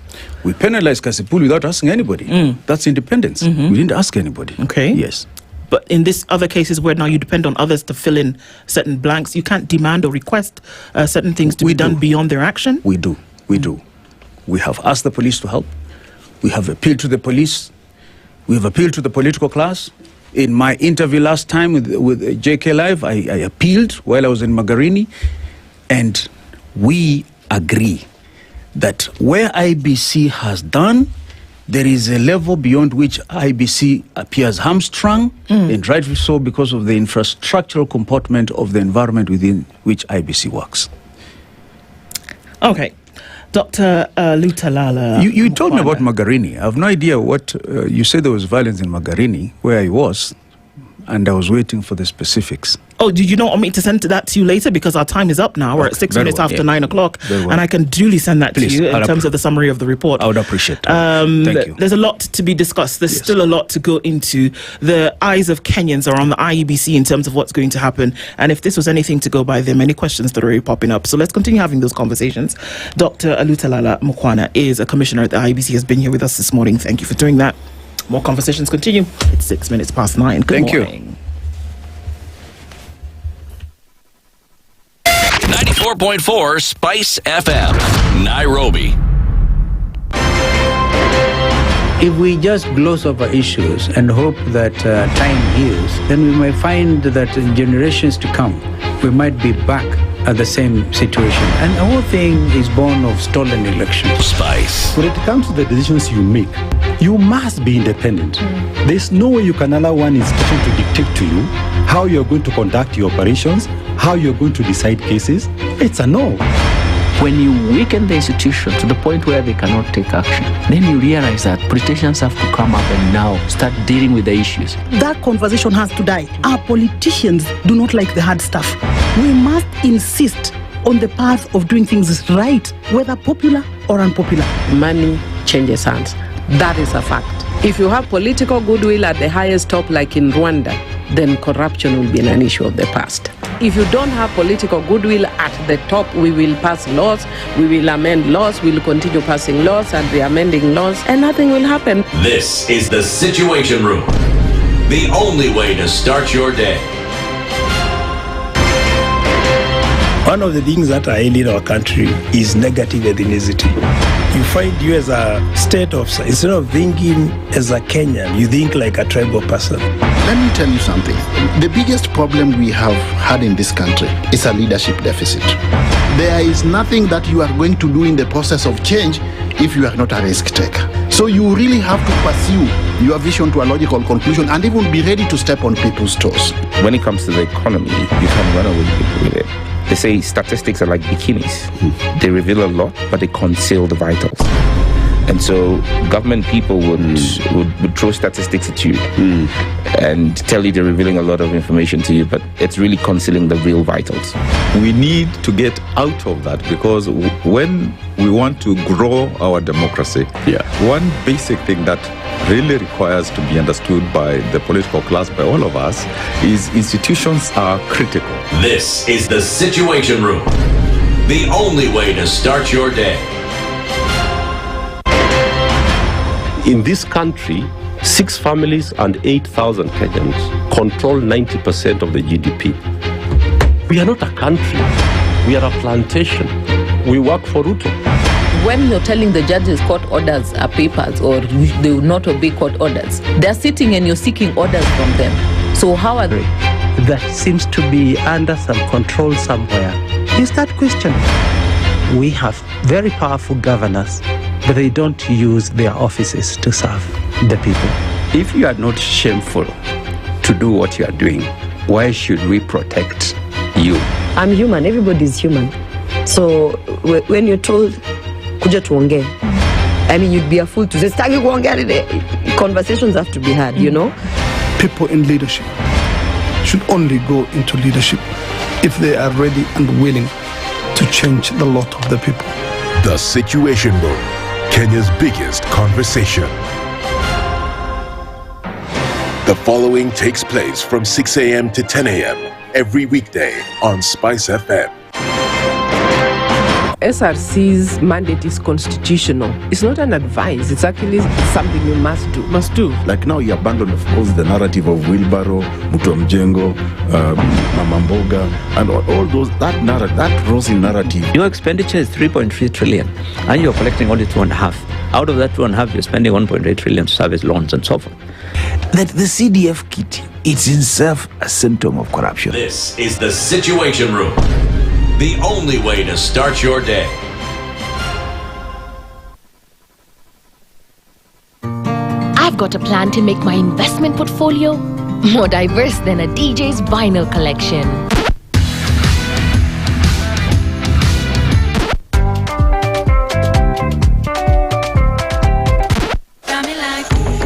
ICEA Lion has a plan for everyone. Talk to us today for a plan that's right for you. Or visit icealion.co.ke. ICEA Lion, what's your plan? Mature, intelligent talk every morning. Spice up yourself. Mornings done right. 94.4 Spice FM, Nairobi. We're getting into it now at 11 minutes after 9 o'clock, and we continue with these conversations this morning. Whether we're talking, looking onto the political sphere, we're looking into the social justice arena, we're also looking at then what happens when we're looking at other parts of society, and that forms the basis of our conversation this next hour. We'll do that in just a minute when you tell us that 19 bob, 45 bob, 1 hour, 3 hours, every time watching. Yeah, okay. So it is 19 bob 1 hour, 45 bob 3 hours. But with that, we're talking about unlimited internet connectivity by Airtel, because Airtel have come up with this product that they call Airtel Happy Hour Unlimited Fun Bundles. You know, that unlimited is where we mean if you are connected, you have no worries of I have some 500 GB, Aisha. No, it is unlimited. Yeah. You use it if you are, hi guys, welcome to my YouTube channel, and a heavy user of the same. Yeah. You are assured of uploads and downloads at fast speeds using a reliable internet. You know, so here's a question. We've asked many people to tell us how their fear of missing out, what has happened to them at a time when they were enjoying their shows, streaming the best music. You know, it is your party, it is your wedding, you're walking down the aisle, then all of a sudden the DJ's mobile phone, if they were streaming this beautiful music, just katikas. You stand because you can't match. Internet did that thing. What's your story? But while at that, remember, you can get these bundles by dialing *544# or go and use the Your My Airtel app to buy these data bundles. If not, walk to the nearest Airtel shop and buy yourself an Airtel SIM card, and you will be connected to this bundle that continues to give you assurance and stability. Remember, we're giving around 3,000 shillings to the person with the best story on what they missed out on. So what is your foremost story? Share with us on our social, SpiceFM, across all the social media platforms. Christine will get in touch with you, and you will get 3,000 shillings. I love it. Love to hear it. Okay, so get on to that. And over the last couple of days, we've heard, not just days, it's been years actually, but then this has then been amplified over the last couple of weeks in terms of what's happening with Kenya's natural conservancies, and in terms of what's happening with wildlife. Very important factor in society today. We're talking about that today. Two folks join us in the hot seat of the Situation Room this morning for us to then be able to have this conversation. We've heard about the wildebeest, we've heard about the hotels being built in the Mara, but I think the conversation goes a little bit deeper than that. And then to help us to be able to uncover that today, Susan Wanjiru is a conservationist at the World Nature's Organization. She joins us this morning. Good morning, Susan. Good morning. Karibu sana. Asante. Welcome to the Situation Room. Thank you. Jim Nyamu is the Executive Director of Elephant Neighbour Centre. He's also here with us this morning. Jim, good morning. Good morning. Good to have you here. Yeah, I'm happy to be here. Thank you both for doing this. Thank you. Important for us too. And what we try to do in this room at every turn is to put these conversations not just on the burner and take them off, but to put them on the burner and keep them there until something is done about them, or at the very least, until everybody is informed. Before we get into it this morning, Dennis is going to share today's proverb. We would love to get your interpretation. The proverb comes from Mogadishu, and it also talks about animals, but now we're talking about donkeys, right? Now, don't set out on a journey using someone else's donkey. Susan, what do you think that means? Okay, thank you very much. Just like she has said, my name is Susan. I'm from World Nature's Organization. There we create awareness about climate change, resilience, and also how to coexist. So what you've just said about the donkey, yes. Donkey. How would you interpret it? How I interpret it is you plan your journey. Don't expect someone else to plan it for you. Yes. Yeah.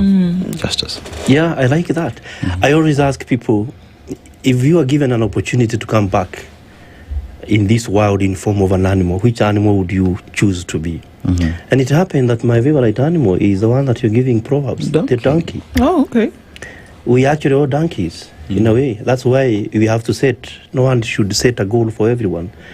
Donkeys, actually, if there is a way you can put the entire buildings together, and donkey will carry.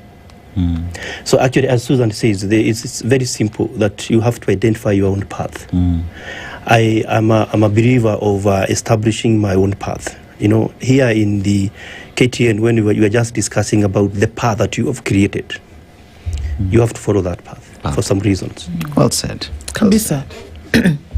Well said.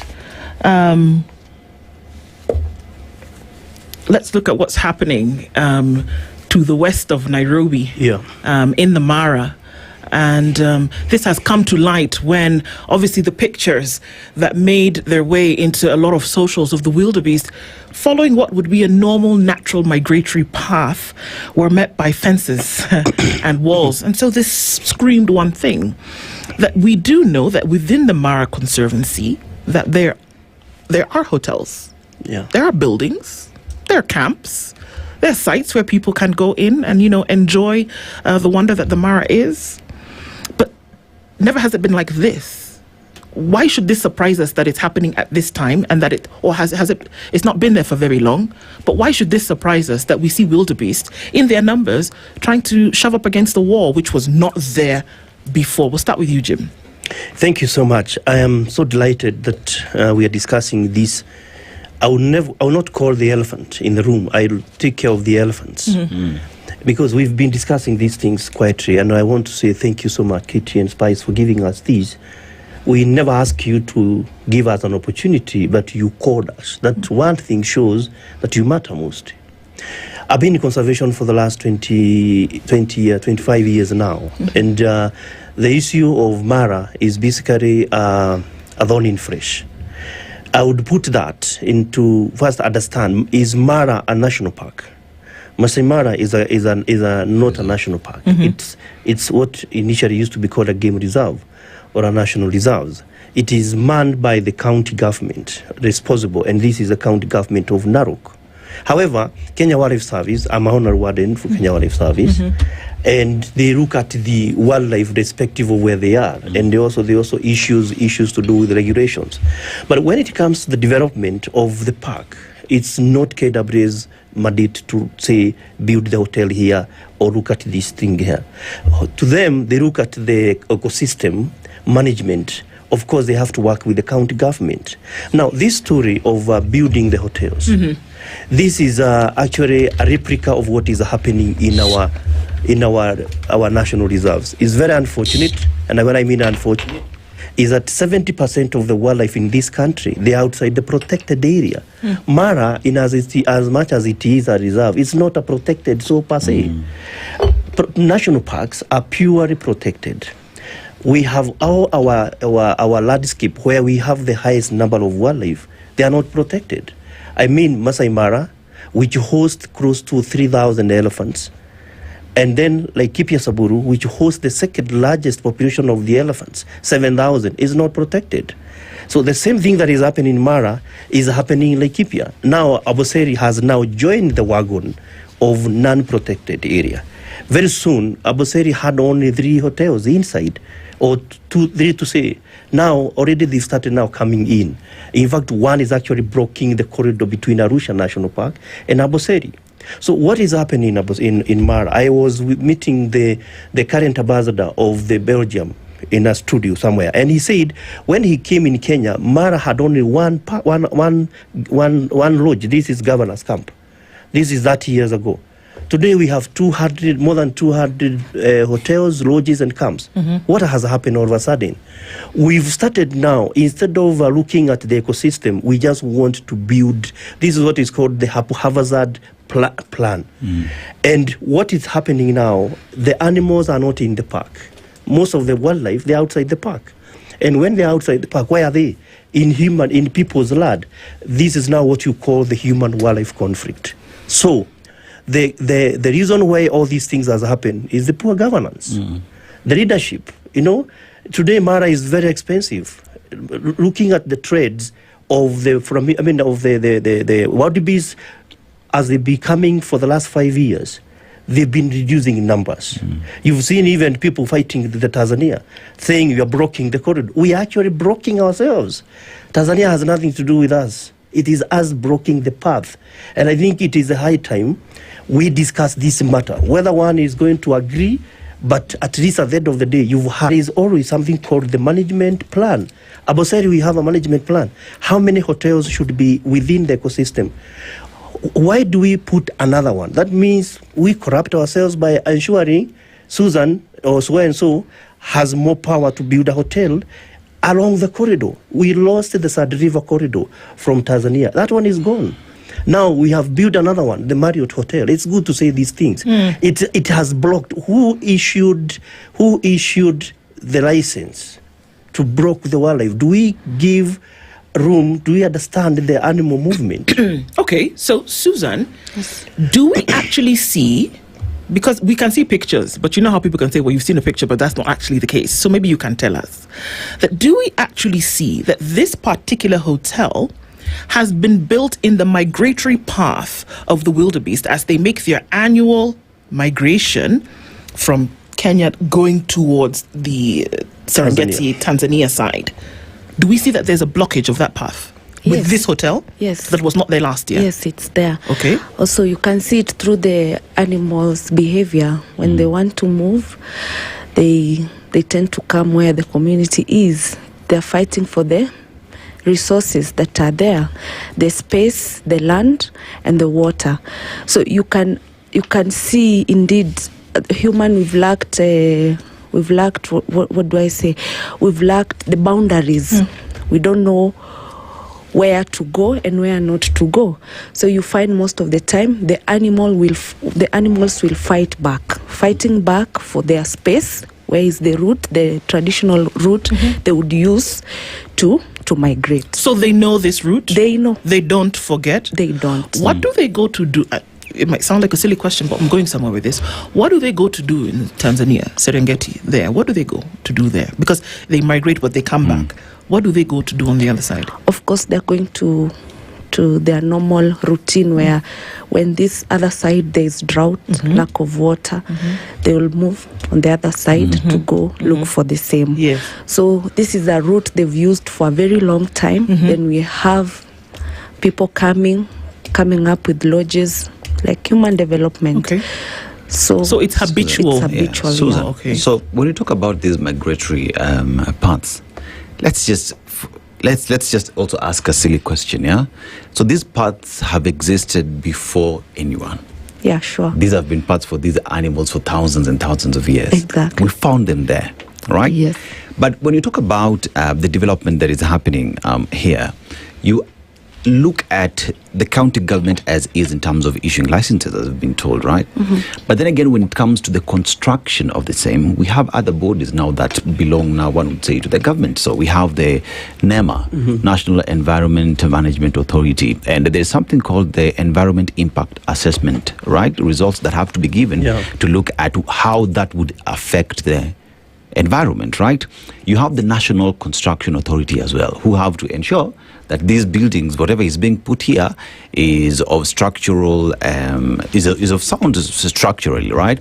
And this would mean the government knew. We cannot say that the national government would not know that this is happening, because NEMA is a national government body, right? Now, we have seen an executive order here that this morning that was given. It's a presidential directive that would allow JW Marriott to be installed there because of its economic benefits to the Republic of Kenya. And one would ask the question, if we are putting up a facility in terms of economy, but we lose the very animals that we want to see by putting these animals there, are we shooting ourselves on the leg? What are we doing to these animals, and what are we doing to that tourism that we want to cash in on? Yeah, that is what is happening, sadly, because I tend to think that in Kenya, even the bodies that are supposed to be doing what they're supposed to be doing, they're not per se independent. And we find that there are people who, with power and everything, they would want to push their own agenda. Like the investor who is coming, he's told that he's coming to invest for the benefit of our country or the community living around Mara. At the end of the day, we are not going to see that. We are not going to see the benefits that will go back to the community. It will just be a few people benefiting, and that's it. So as it begins, we'll have discussions, we'll be forced to see the point of why this person is coming to do whatever they are doing. But at the end of it all, it will just be damages. We're going to continue having these issues, discussions here and there, but I don't think there's something that will happen. Jim, we look at KWS as well, that is there to look at the welfare of these animals. That's their job pretty much, to ensure that these animals maintain their path, how long this path will be there, and however long KWS will be there, right? But you look at statements that come from these bodies, these animals are confused. These paths, there are so many shepherds. There are so many shepherds. People are just chasing them all over the place.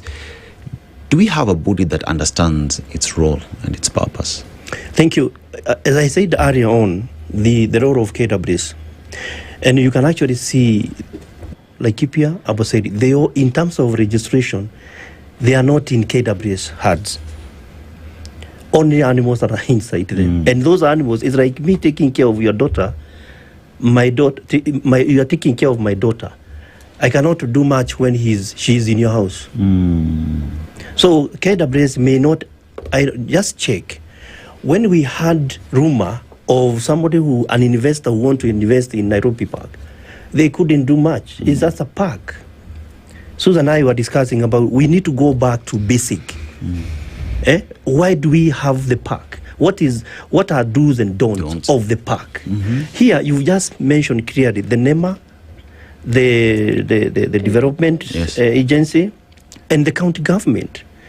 If I want to move to change your bedroom, your house girl cannot change the bedroom unless he gets instructions from the owner of the house. So in this sense, you're saying KWS does not have... This has nothing to do with the KWS. Wow. This is purely the county government of Narok.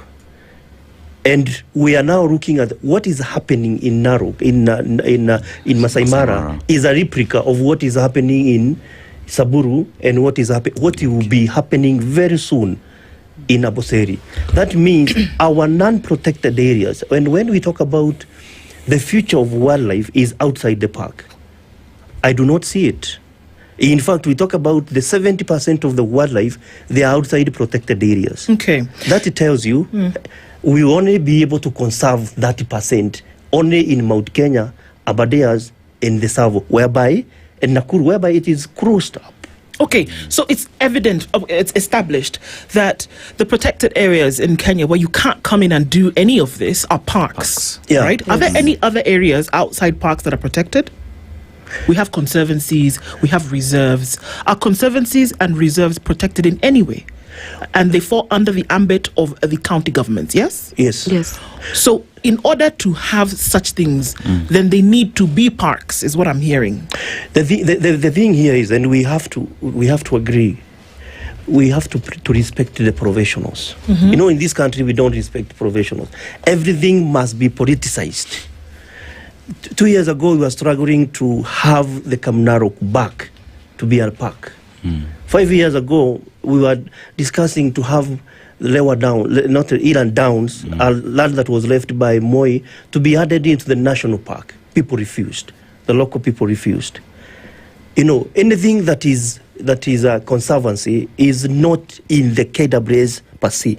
They form under Kenya Wildlife Conservation Association, the KWC, and they have their independent director. So whatever they can do, if you want to build whatever hotels you want to do in your land, it's your business. But anything that is within the park, one, there must be an auditor, an audition case. Like for instance, for you to do an assessment, there are research and monitoring that are done in the park. That's why we can tell you how many zebras or rhinos can we put in a certain park. There is always the species analysis. But for this case of Mara, we depend on, in as much as the Wildlife Research Training Institute in Naivasha, which was the KWS before, would do research, they can do research and hand it over to the county government. But after that, will you implement? So, sorry, I tend to get confused about these things. So this is for both of you. So if parks are protected areas, right, and the arbiter over these parks is KWS, right, and if we see a hotel being built in the Mara, which is a reserve, so it doesn't have the protection of parks, right? Yes. And why would KWS then be giving a statement about this migratory path of the wildebeest and all that had happened with the construction of a hotel if it doesn't fall under their ambit? The issue is, in 2017, there is a document called the Migration Dispersal Management Plan.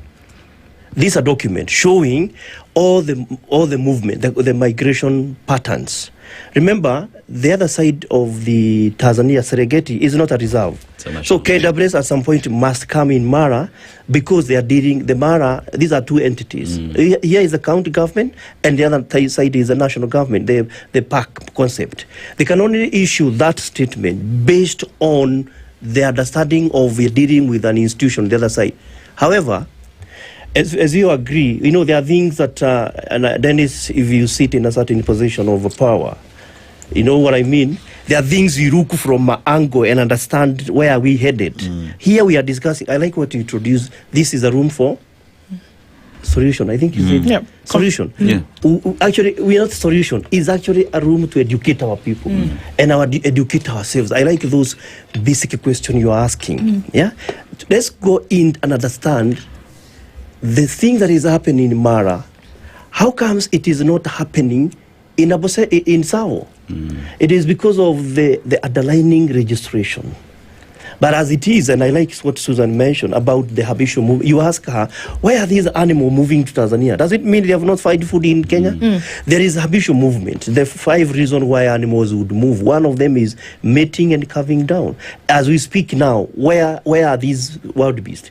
In fact, they spent only 2 months in Kenya. Where are they now? They spend a lot of time in Tanzania. So actually, they are foreigners. They visit Kenya. But when they come in Kenya, they find we have changed the bedroom. What do they do? Animals are highly adaptable. They are foreigners with an open invitation to Kenya. Yes. Okay. Yes. So when they come home, or when they visit the other country, they find you have changed the bedroom. They are highly adaptable. They can move into another place. When they move, What do they find? Barriers. The other reason that would make these animals move is that there are some species that are medicinal, so they would move to eat those species. You remember a long time ago, Dennis, there was something called the when you are doing the livestock rotational. You remember? Moving animal here to here to here. Yes. What was the basis of that? To allow grass to grow and even some other, if there were insects to die and all those things, to allow grass to grow. So they still maintain those paths. And also the other thing is that sometimes security would make them too, and water and weather. So make me understand as well, Susan. So parks are in charge, it is the counties that are in charge of reserves, right? Yes. Who's in charge of the animals?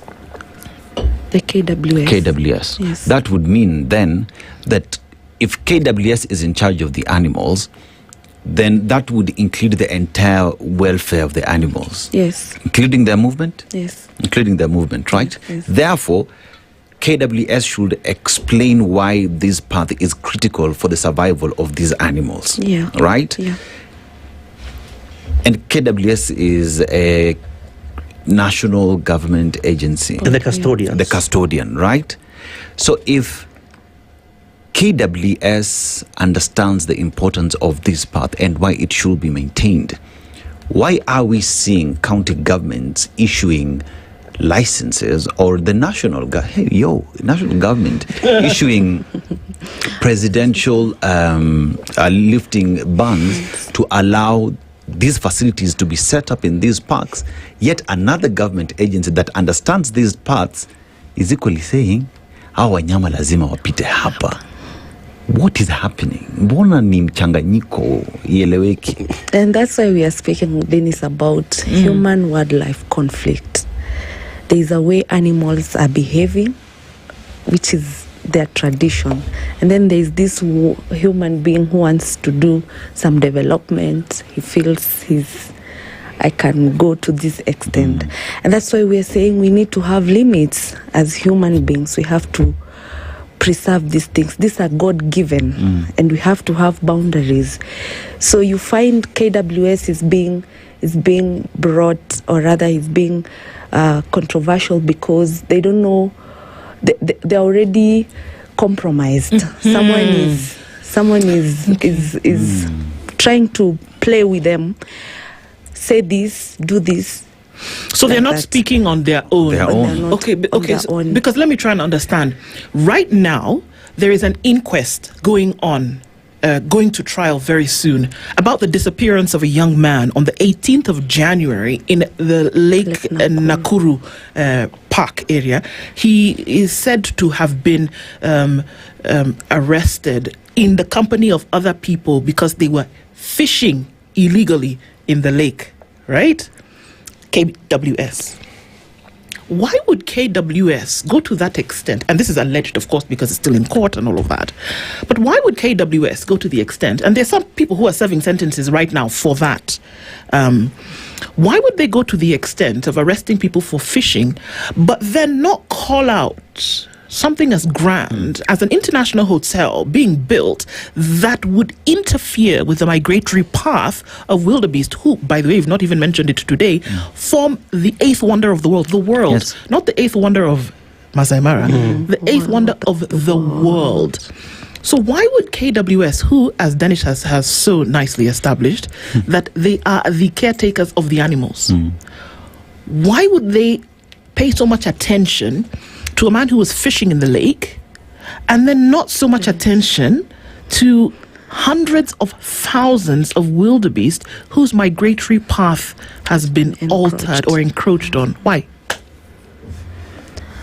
Can I come in? I'm confused. Yeah, you see, and I want to repeat this again here. I am very neutral here, and I understand this concept well. Wildlife in this country we mentioned earlier on, we seem to have more than 5 shepherds. A goat will be confused. To who should I give milk? Now here, we've placed KWS in a very bad position here. Who's we? I'm saying in the country. Okay. All right. Kenya. In the country, Okay. KWS is put in look at the scenario here. we have handed over Aboseri to cater to Masai to community. When that elephant kills someone, who should be responsible? Look at this.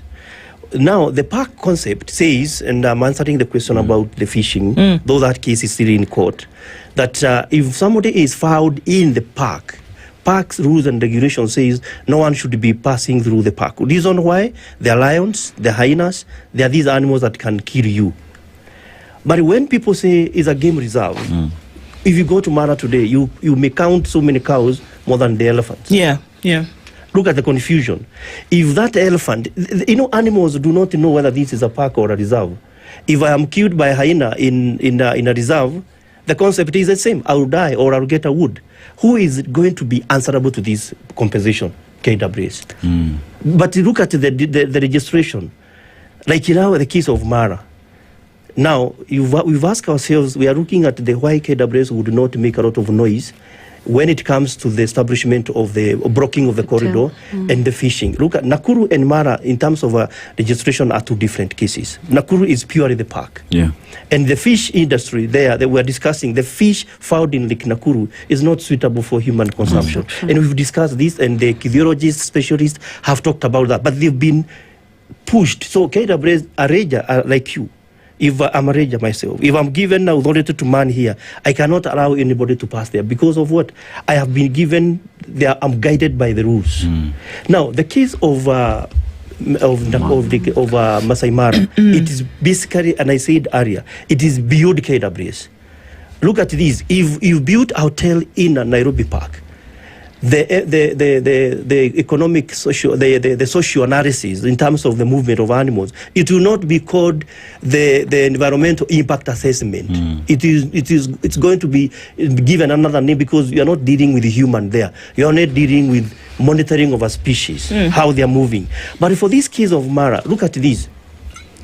In the State Department of Wildlife, we have how many PSCs? Two. So squarely, even look at the confusion. And there's a time we had the Ministry of Tourism and the Ministry of Wildlife. They were separate. Now they have become together. But look at the disparity here. If we had wanted to understand the movement of wildlife, how is these things affecting the national tourism, the international tourism, our image? But there is what we mentioned earlier on. Sometimes you hide the head under the sand. Unfortunately, we are ruining the tourism of this country. The image of Kenya, look at this as we speak. Mara is very expensive now. Mara is the 100% of revenue that collected in Mara doesn't come to treasury in Nairobi. The money that is now going to be collected in Aboseri will not go to treasury. It's going to go to the county government of Naro, of Kajiado. The money that is collected in Nairobi Park goes straight to treasury. Even implementing any project there. That's why you always see the Committee of Finance, Director General has to go there and sit down. But for Narok, they get the exchequer and they also get their revenue, 100% revenue. To them, they see the reserve as money making instead of looking the other way around. It's like give cow space to carve down. So, Susan, we have blocked this path. These animals have used for a very long time. And we are all tuned to always find alternatives. And one would assume that if these animals get to a point that they're tired, that their path has been affected so much that they no longer feel safe, that there are areas where they would go carve, eat, and regenerate themselves has been affected so much. They would look for other places to go and find solace. At that point, this eighth wonder of the world, is there a possibility that with constant interference with these migratory paths, that we risk losing that because animals would just do what everyone else does, adopt and move? Is that a possibility? Yes, it is happening, Dennis. It is happening. Yes, because happening. I saw there's a conservationist who was saying, if you look at the numbers, because even back in the days, the animals would be so many that they would go all the way close to Loita Plains or something. But today, that is not the case. You would not find wild beast in Loita Plains because we have interfered so much with the migratory path. Yes. If we as a country, if we as people of Narok County, the county government and the national government, Ministry of Tourism, NEMA, KWS, cared so much about these animals and maintaining this eighth wonder of the world, we should have taken more care of these paths, right? Yes. Not look at profits. Yes. You see, when you focus so much on money and making profits, then now we lose it. We will not be how it's supposed to be. And for instance, I give you an example back in Nakuru. Right now, I can bet there are monkeys on top of the roofs in people's houses. People cannot open their businesses. Monkeys come, grab the bananas or whatever. People cannot keep things like chicken. They will come, open the place, take the chicken, have it live. And just that. It just wants food and goes back to the park. So it speaks volumes that if we don't take care of the wild animals, then we're also not going to have peace. They will fight back for survival. Yeah. Okay, so this is what we're saying is going to happen with these wildebeest. I've seen the movement of these wildebeest. This is a force. It's madness. Yeah. Are you saying that these animals essentially will fight back? Are they going to push down this thing, this wall that has been erected? Not is that really. what we're seeing is going to happen? No, actually what Dennis was asking, what may happen. Animals are highly adaptable. We had a case of the Kilimanjaro elephants. We used to call Kiri elephants. When the Tanzania blocked the forest, those animals never came back to Kenya. And completely they started now going down to Arusha National Park. And they would go to Arusha National Park, Kilimanjaro. It is more likely that as time moves, because we've already blocked the eastern part, the Sad River areas of Loita, they cannot move to the other side, the other side of the western side of the river. So what will happen? Maybe they may identify Manyara as another, they could probably be going Another to path. Manyara, Tanagire, Gorogoro. They concentrate much on the. If you look at the analysis of the statistic that was done in 2016 of the wildlife in this country, you can tell actually we don't have so many wild beasts. So we actually denying ourselves this national cake. And the other thing is not when we say wild beasts are moving. Remember, the other animals are also moving with them. The zebras. The zebras, there are also other species, the below the knee species, even the caracals, because when the wild beasts are when they are moving, you can imagine how many wild beasts are giving birth. There is a certain disease that comes, the Marigina catarrh, because of the placenta.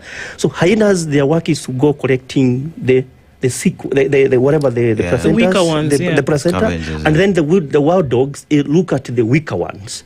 It is selection. They keep selecting that. So in a nutshell, what we are saying, blocking the corridor may open another Pandora, perhaps like Nakuru. What has happened in Nakuru as a park? Nakuru is a park that is supposed to host 500 buffaloes. Today, Nakuru has 8,000 buffaloes. So, as a result of, they have exceeded the capacity. And with wildlife, we don't talk about the carrying capacity unless because they are free rangers. But for this one, because they are confined, we have to talk about the carrying capacity. So the impact there is overgrazing, and overgrazing bring in invasive plants. Lions that are there, we have oppressed some species. Lions cannot kill buffaloes. So we now have a problem because hyenas there are actually celebrating. Buffaloes there cannot be killed by anything. I think 2 years ago we had anthrax. So, and you can imagine the anthrax, as Susan said, it can spread through those monkeys in the center. When you deny the security, the organs, equipment, they will compromise. I hear you speak and just what you've said, because if you look at as the wild beasts migrate to Kenya, right? They would come to feed, they would give birth in Kenya. We'd have the wild dogs, we'd have the hyenas who are there as scavengers to eat the placenta and get rid of the disease from the park, Exactly. And with that now, we're looking at a situation where if the wild beasts decide, guys, I am done, I'm not going to Kenya, that means in Kenya, we'll start seeing numbers of hyenas might start going down. Wild dogs might start going down. And as a result, because they're also looking for food, then we become the prey. Exactly. It's a food web. You deny hyena, like now ask yourselves, Why all of a sudden in Juja we have so many hyenas? We've lost we're nearly losing the park, Donyo Sabuk National Park. These animals, hyenas are not hunters. Hyenas are scavengers. So they cannot, the worry is when they start hunting, because they start now running after dogs, running after children and all these things. So we actually in a precarious situation hereby. And I say conservation at peril.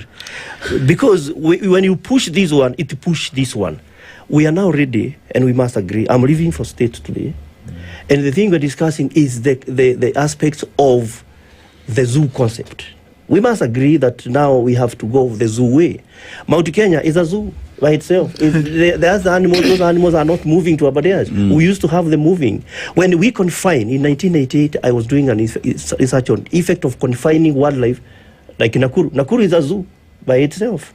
So we are now managing. Last year, KWS moved 60 elephants from Nyamweya to Abadeas. We will now be doing the same thing. When these park supersede or the numbers increases, we transport. We are looking for money to move about 6,000 buffaloes from Nakuru to Abadeas.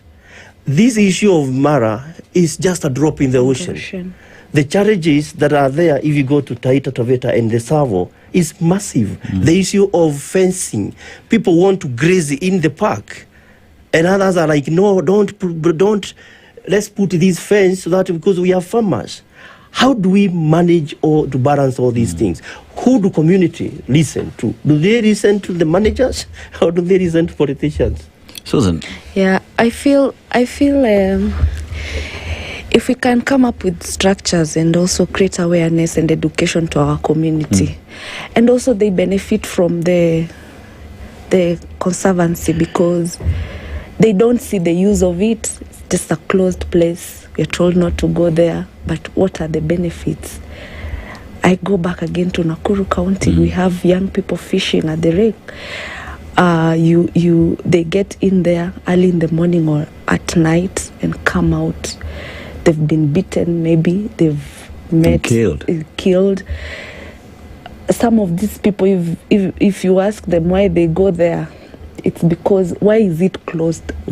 How is it assisting us as a community? There's fish there, we can trade fish and you see such things. So even we go to an extent, I had a discussion the other day, people are discussing that the lake should be cleaned and be allowed, and people allowed to fish. But is it the right thing to do? No. So we need to create awareness on the importance of having to protect our natural resources. These are God-given. It's not something just we created by ourselves. There's a reason why God did that. So we need to protect it. And it's possible for human and animal to coexist without interfering to each other. Jim, are we the worst species on the face of the world? I always ask, I create awareness by walking. Yeah? And when I ask people is that between human being and wildlife, who came first? God says He created people first. So. No, we were the last species. We were the last species to be created. And God's mandate was take care of the animals. Yeah. So, and there is a verse in the Bible. I love that verse. Psalms 103, whereby it says, when you come together and agree on one thing, I do what? I command blessings. Yes. Where the blessings are being commanded, what else is there? Curse. Will probably be God commanding curse to us because we've refused to agree on something. I want to tell you something, Dennis and my sister here, that we do not have to protect our parks just because of tourism. By the way, tourism, we do not conserve as Kenyans. We don't conserve these animals for, let me see, for Muzungu. There are other benefits. And these benefits will probably include the carbon credits. We must start exploring about the carbon credits. The other thing is biodiversity credits. Ecosystem service payment, conservation tourism levies. This one comes, like now, for instance, if I'm inviting you in my house, I must first ensure that the compound is clean, you have enough food, before I even receive the gift that you brought me. But I cannot concentrate much on the gift that you are bringing. I like what Susan mentioned about our awareness. Our community, the case of Nakuru, during the establishment or whatever, fish in Nakuru is not suitable. But where else can we get fish? Lake Naivasha. Lake Naivasha, it's the place you can fish day and night. But this lake has actually broke the wall and has come to my compound. What should I do? Just fish. But now, at the concept of fishing, where are the authority that should tell us, anything comes. Climate change comes with benefits or disadvantage and advantage.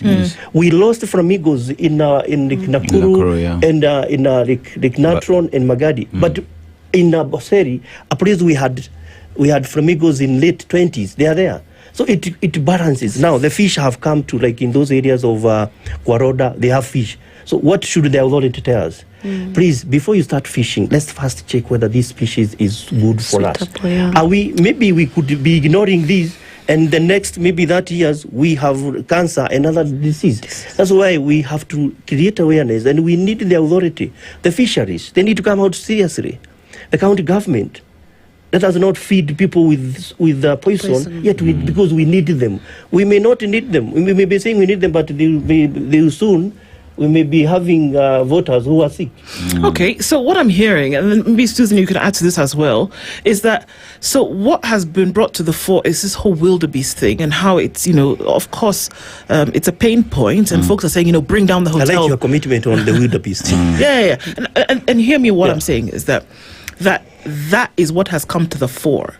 But from this conversation, that's just the tip of the iceberg. That there's a lot in terms of Kenya's conservancy or in terms of Kenya's natural resource that is actually not being taken care of.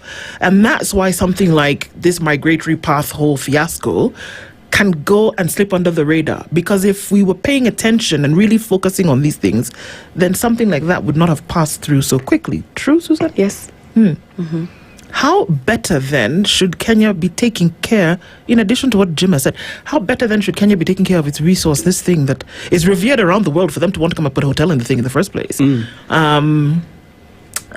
How much better should be taken care of? Because I'm trying to imagine that Kenya would go to one of its development partners, say in the UK, or go to the US, and want to set up something in one of their national parks, and everybody would be okay with it.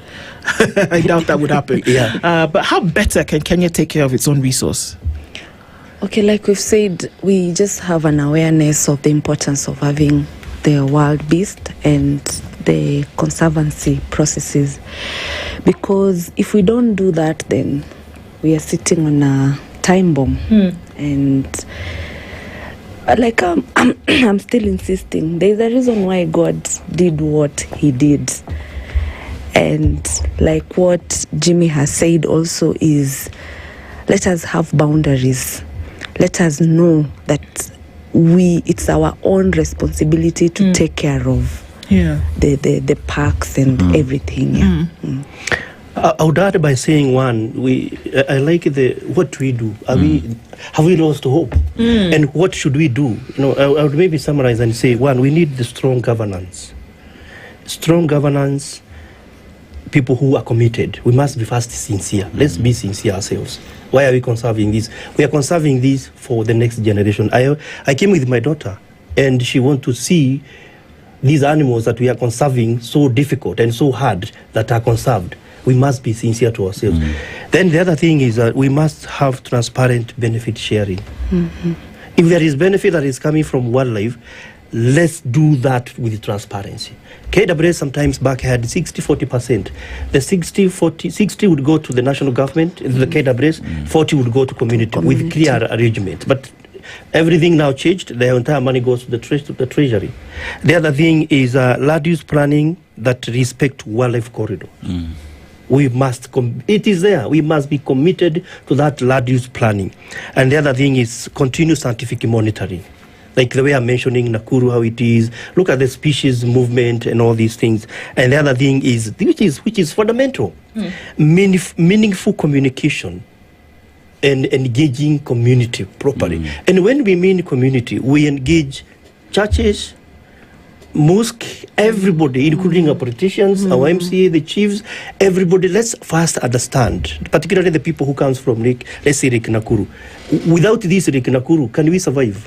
What are we going to lose if you are to lose Mara? Let us not first focus on these few things here. Let's be and live 100 years instead of 5 years. We must have a long-term plan for this country. And the other question is a fundamental I always ask: to who? Are we conserving these wildlife too?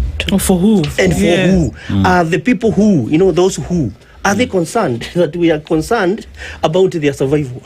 Those are fundamental questions, and we must be bold enough, and I want to say thank you, KTN.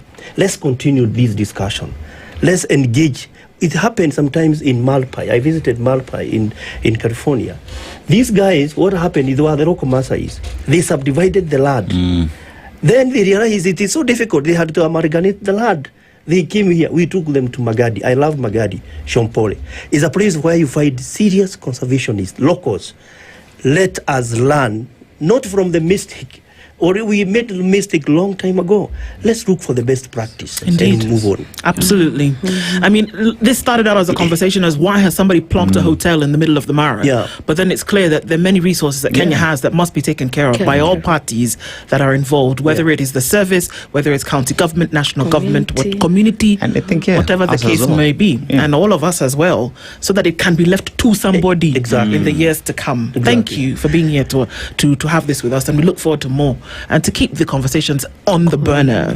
Susan Wanjiru is a conservationist with the World Nature's Organization. Jim Nyamo, Executive Director of Elephant Neighbours Centre. Thank you for being here with us this morning. Asante sana. Thank you very much. Thank you for closing out the Situation Room with us this morning. The Wednesday, the 3rd of December.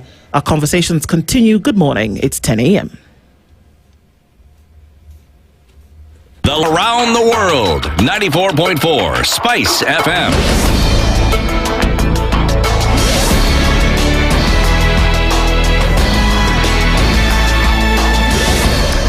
Good morning. This is the News Wire. I'm Leah Obag. And we started in the international scene where U.S. President Donald Trump has said he does not want Somali immigrants in the U.S., telling reporters they should go back to where they came from. And now Trump said the U.S. would go the wrong way if they keep taking in garbage into the country. His disparaging comments actually came as immigration authorities were reported to be planning enforcement that will make sure that there is an operation in Minnesota's largest Somali community so as to deal with those who are there. Officials in the state have condemned the plan, arguing it could be unfair to sweep up American citizens who may appear to be from the East African country. Now, moving on is that the National Police Service has arrested 7 suspects in connection with the disturbances that broke out at Kariobangi North PCEA Church on Sunday, November 30th, during a Thanksgiving ceremony attended by former Deputy President Rigathi Gachagua. In a statement, NPS said the suspects were apprehended within the Lakisama area and were being processed for court appearance. The 7 include Charles Otieno Opio, Wilson Okoh, alias MC Otieno, Michael Mutunga, Brian Omondi Odhiambo, as well as Regi Opio, Elisha Otieno, and Gordon Odhiambo. Police added that more arrests are expected once investigations conclude. And police are investigating an incident where a 26-year-old man was stabbed and killed in an altercation outside a bar in Matungulu, Machakos County. Police and witnesses said Dennis Momanye was stabbed by people known to him and who had earlier been engaged in a quarrel with him. Momanye had earlier quarreled with his killers in a bar before the assailants left. They then called him outside the bar where they stabbed him fatally. The assailants escaped the scene soon after the murder had happened. Let's move into the sports news and find out what is happening. Chance here, there's the opening goal, rifled in by Martin Odegaard, linking beautifully with Kai Havertz. Good afternoon. Record FKF Premier League champion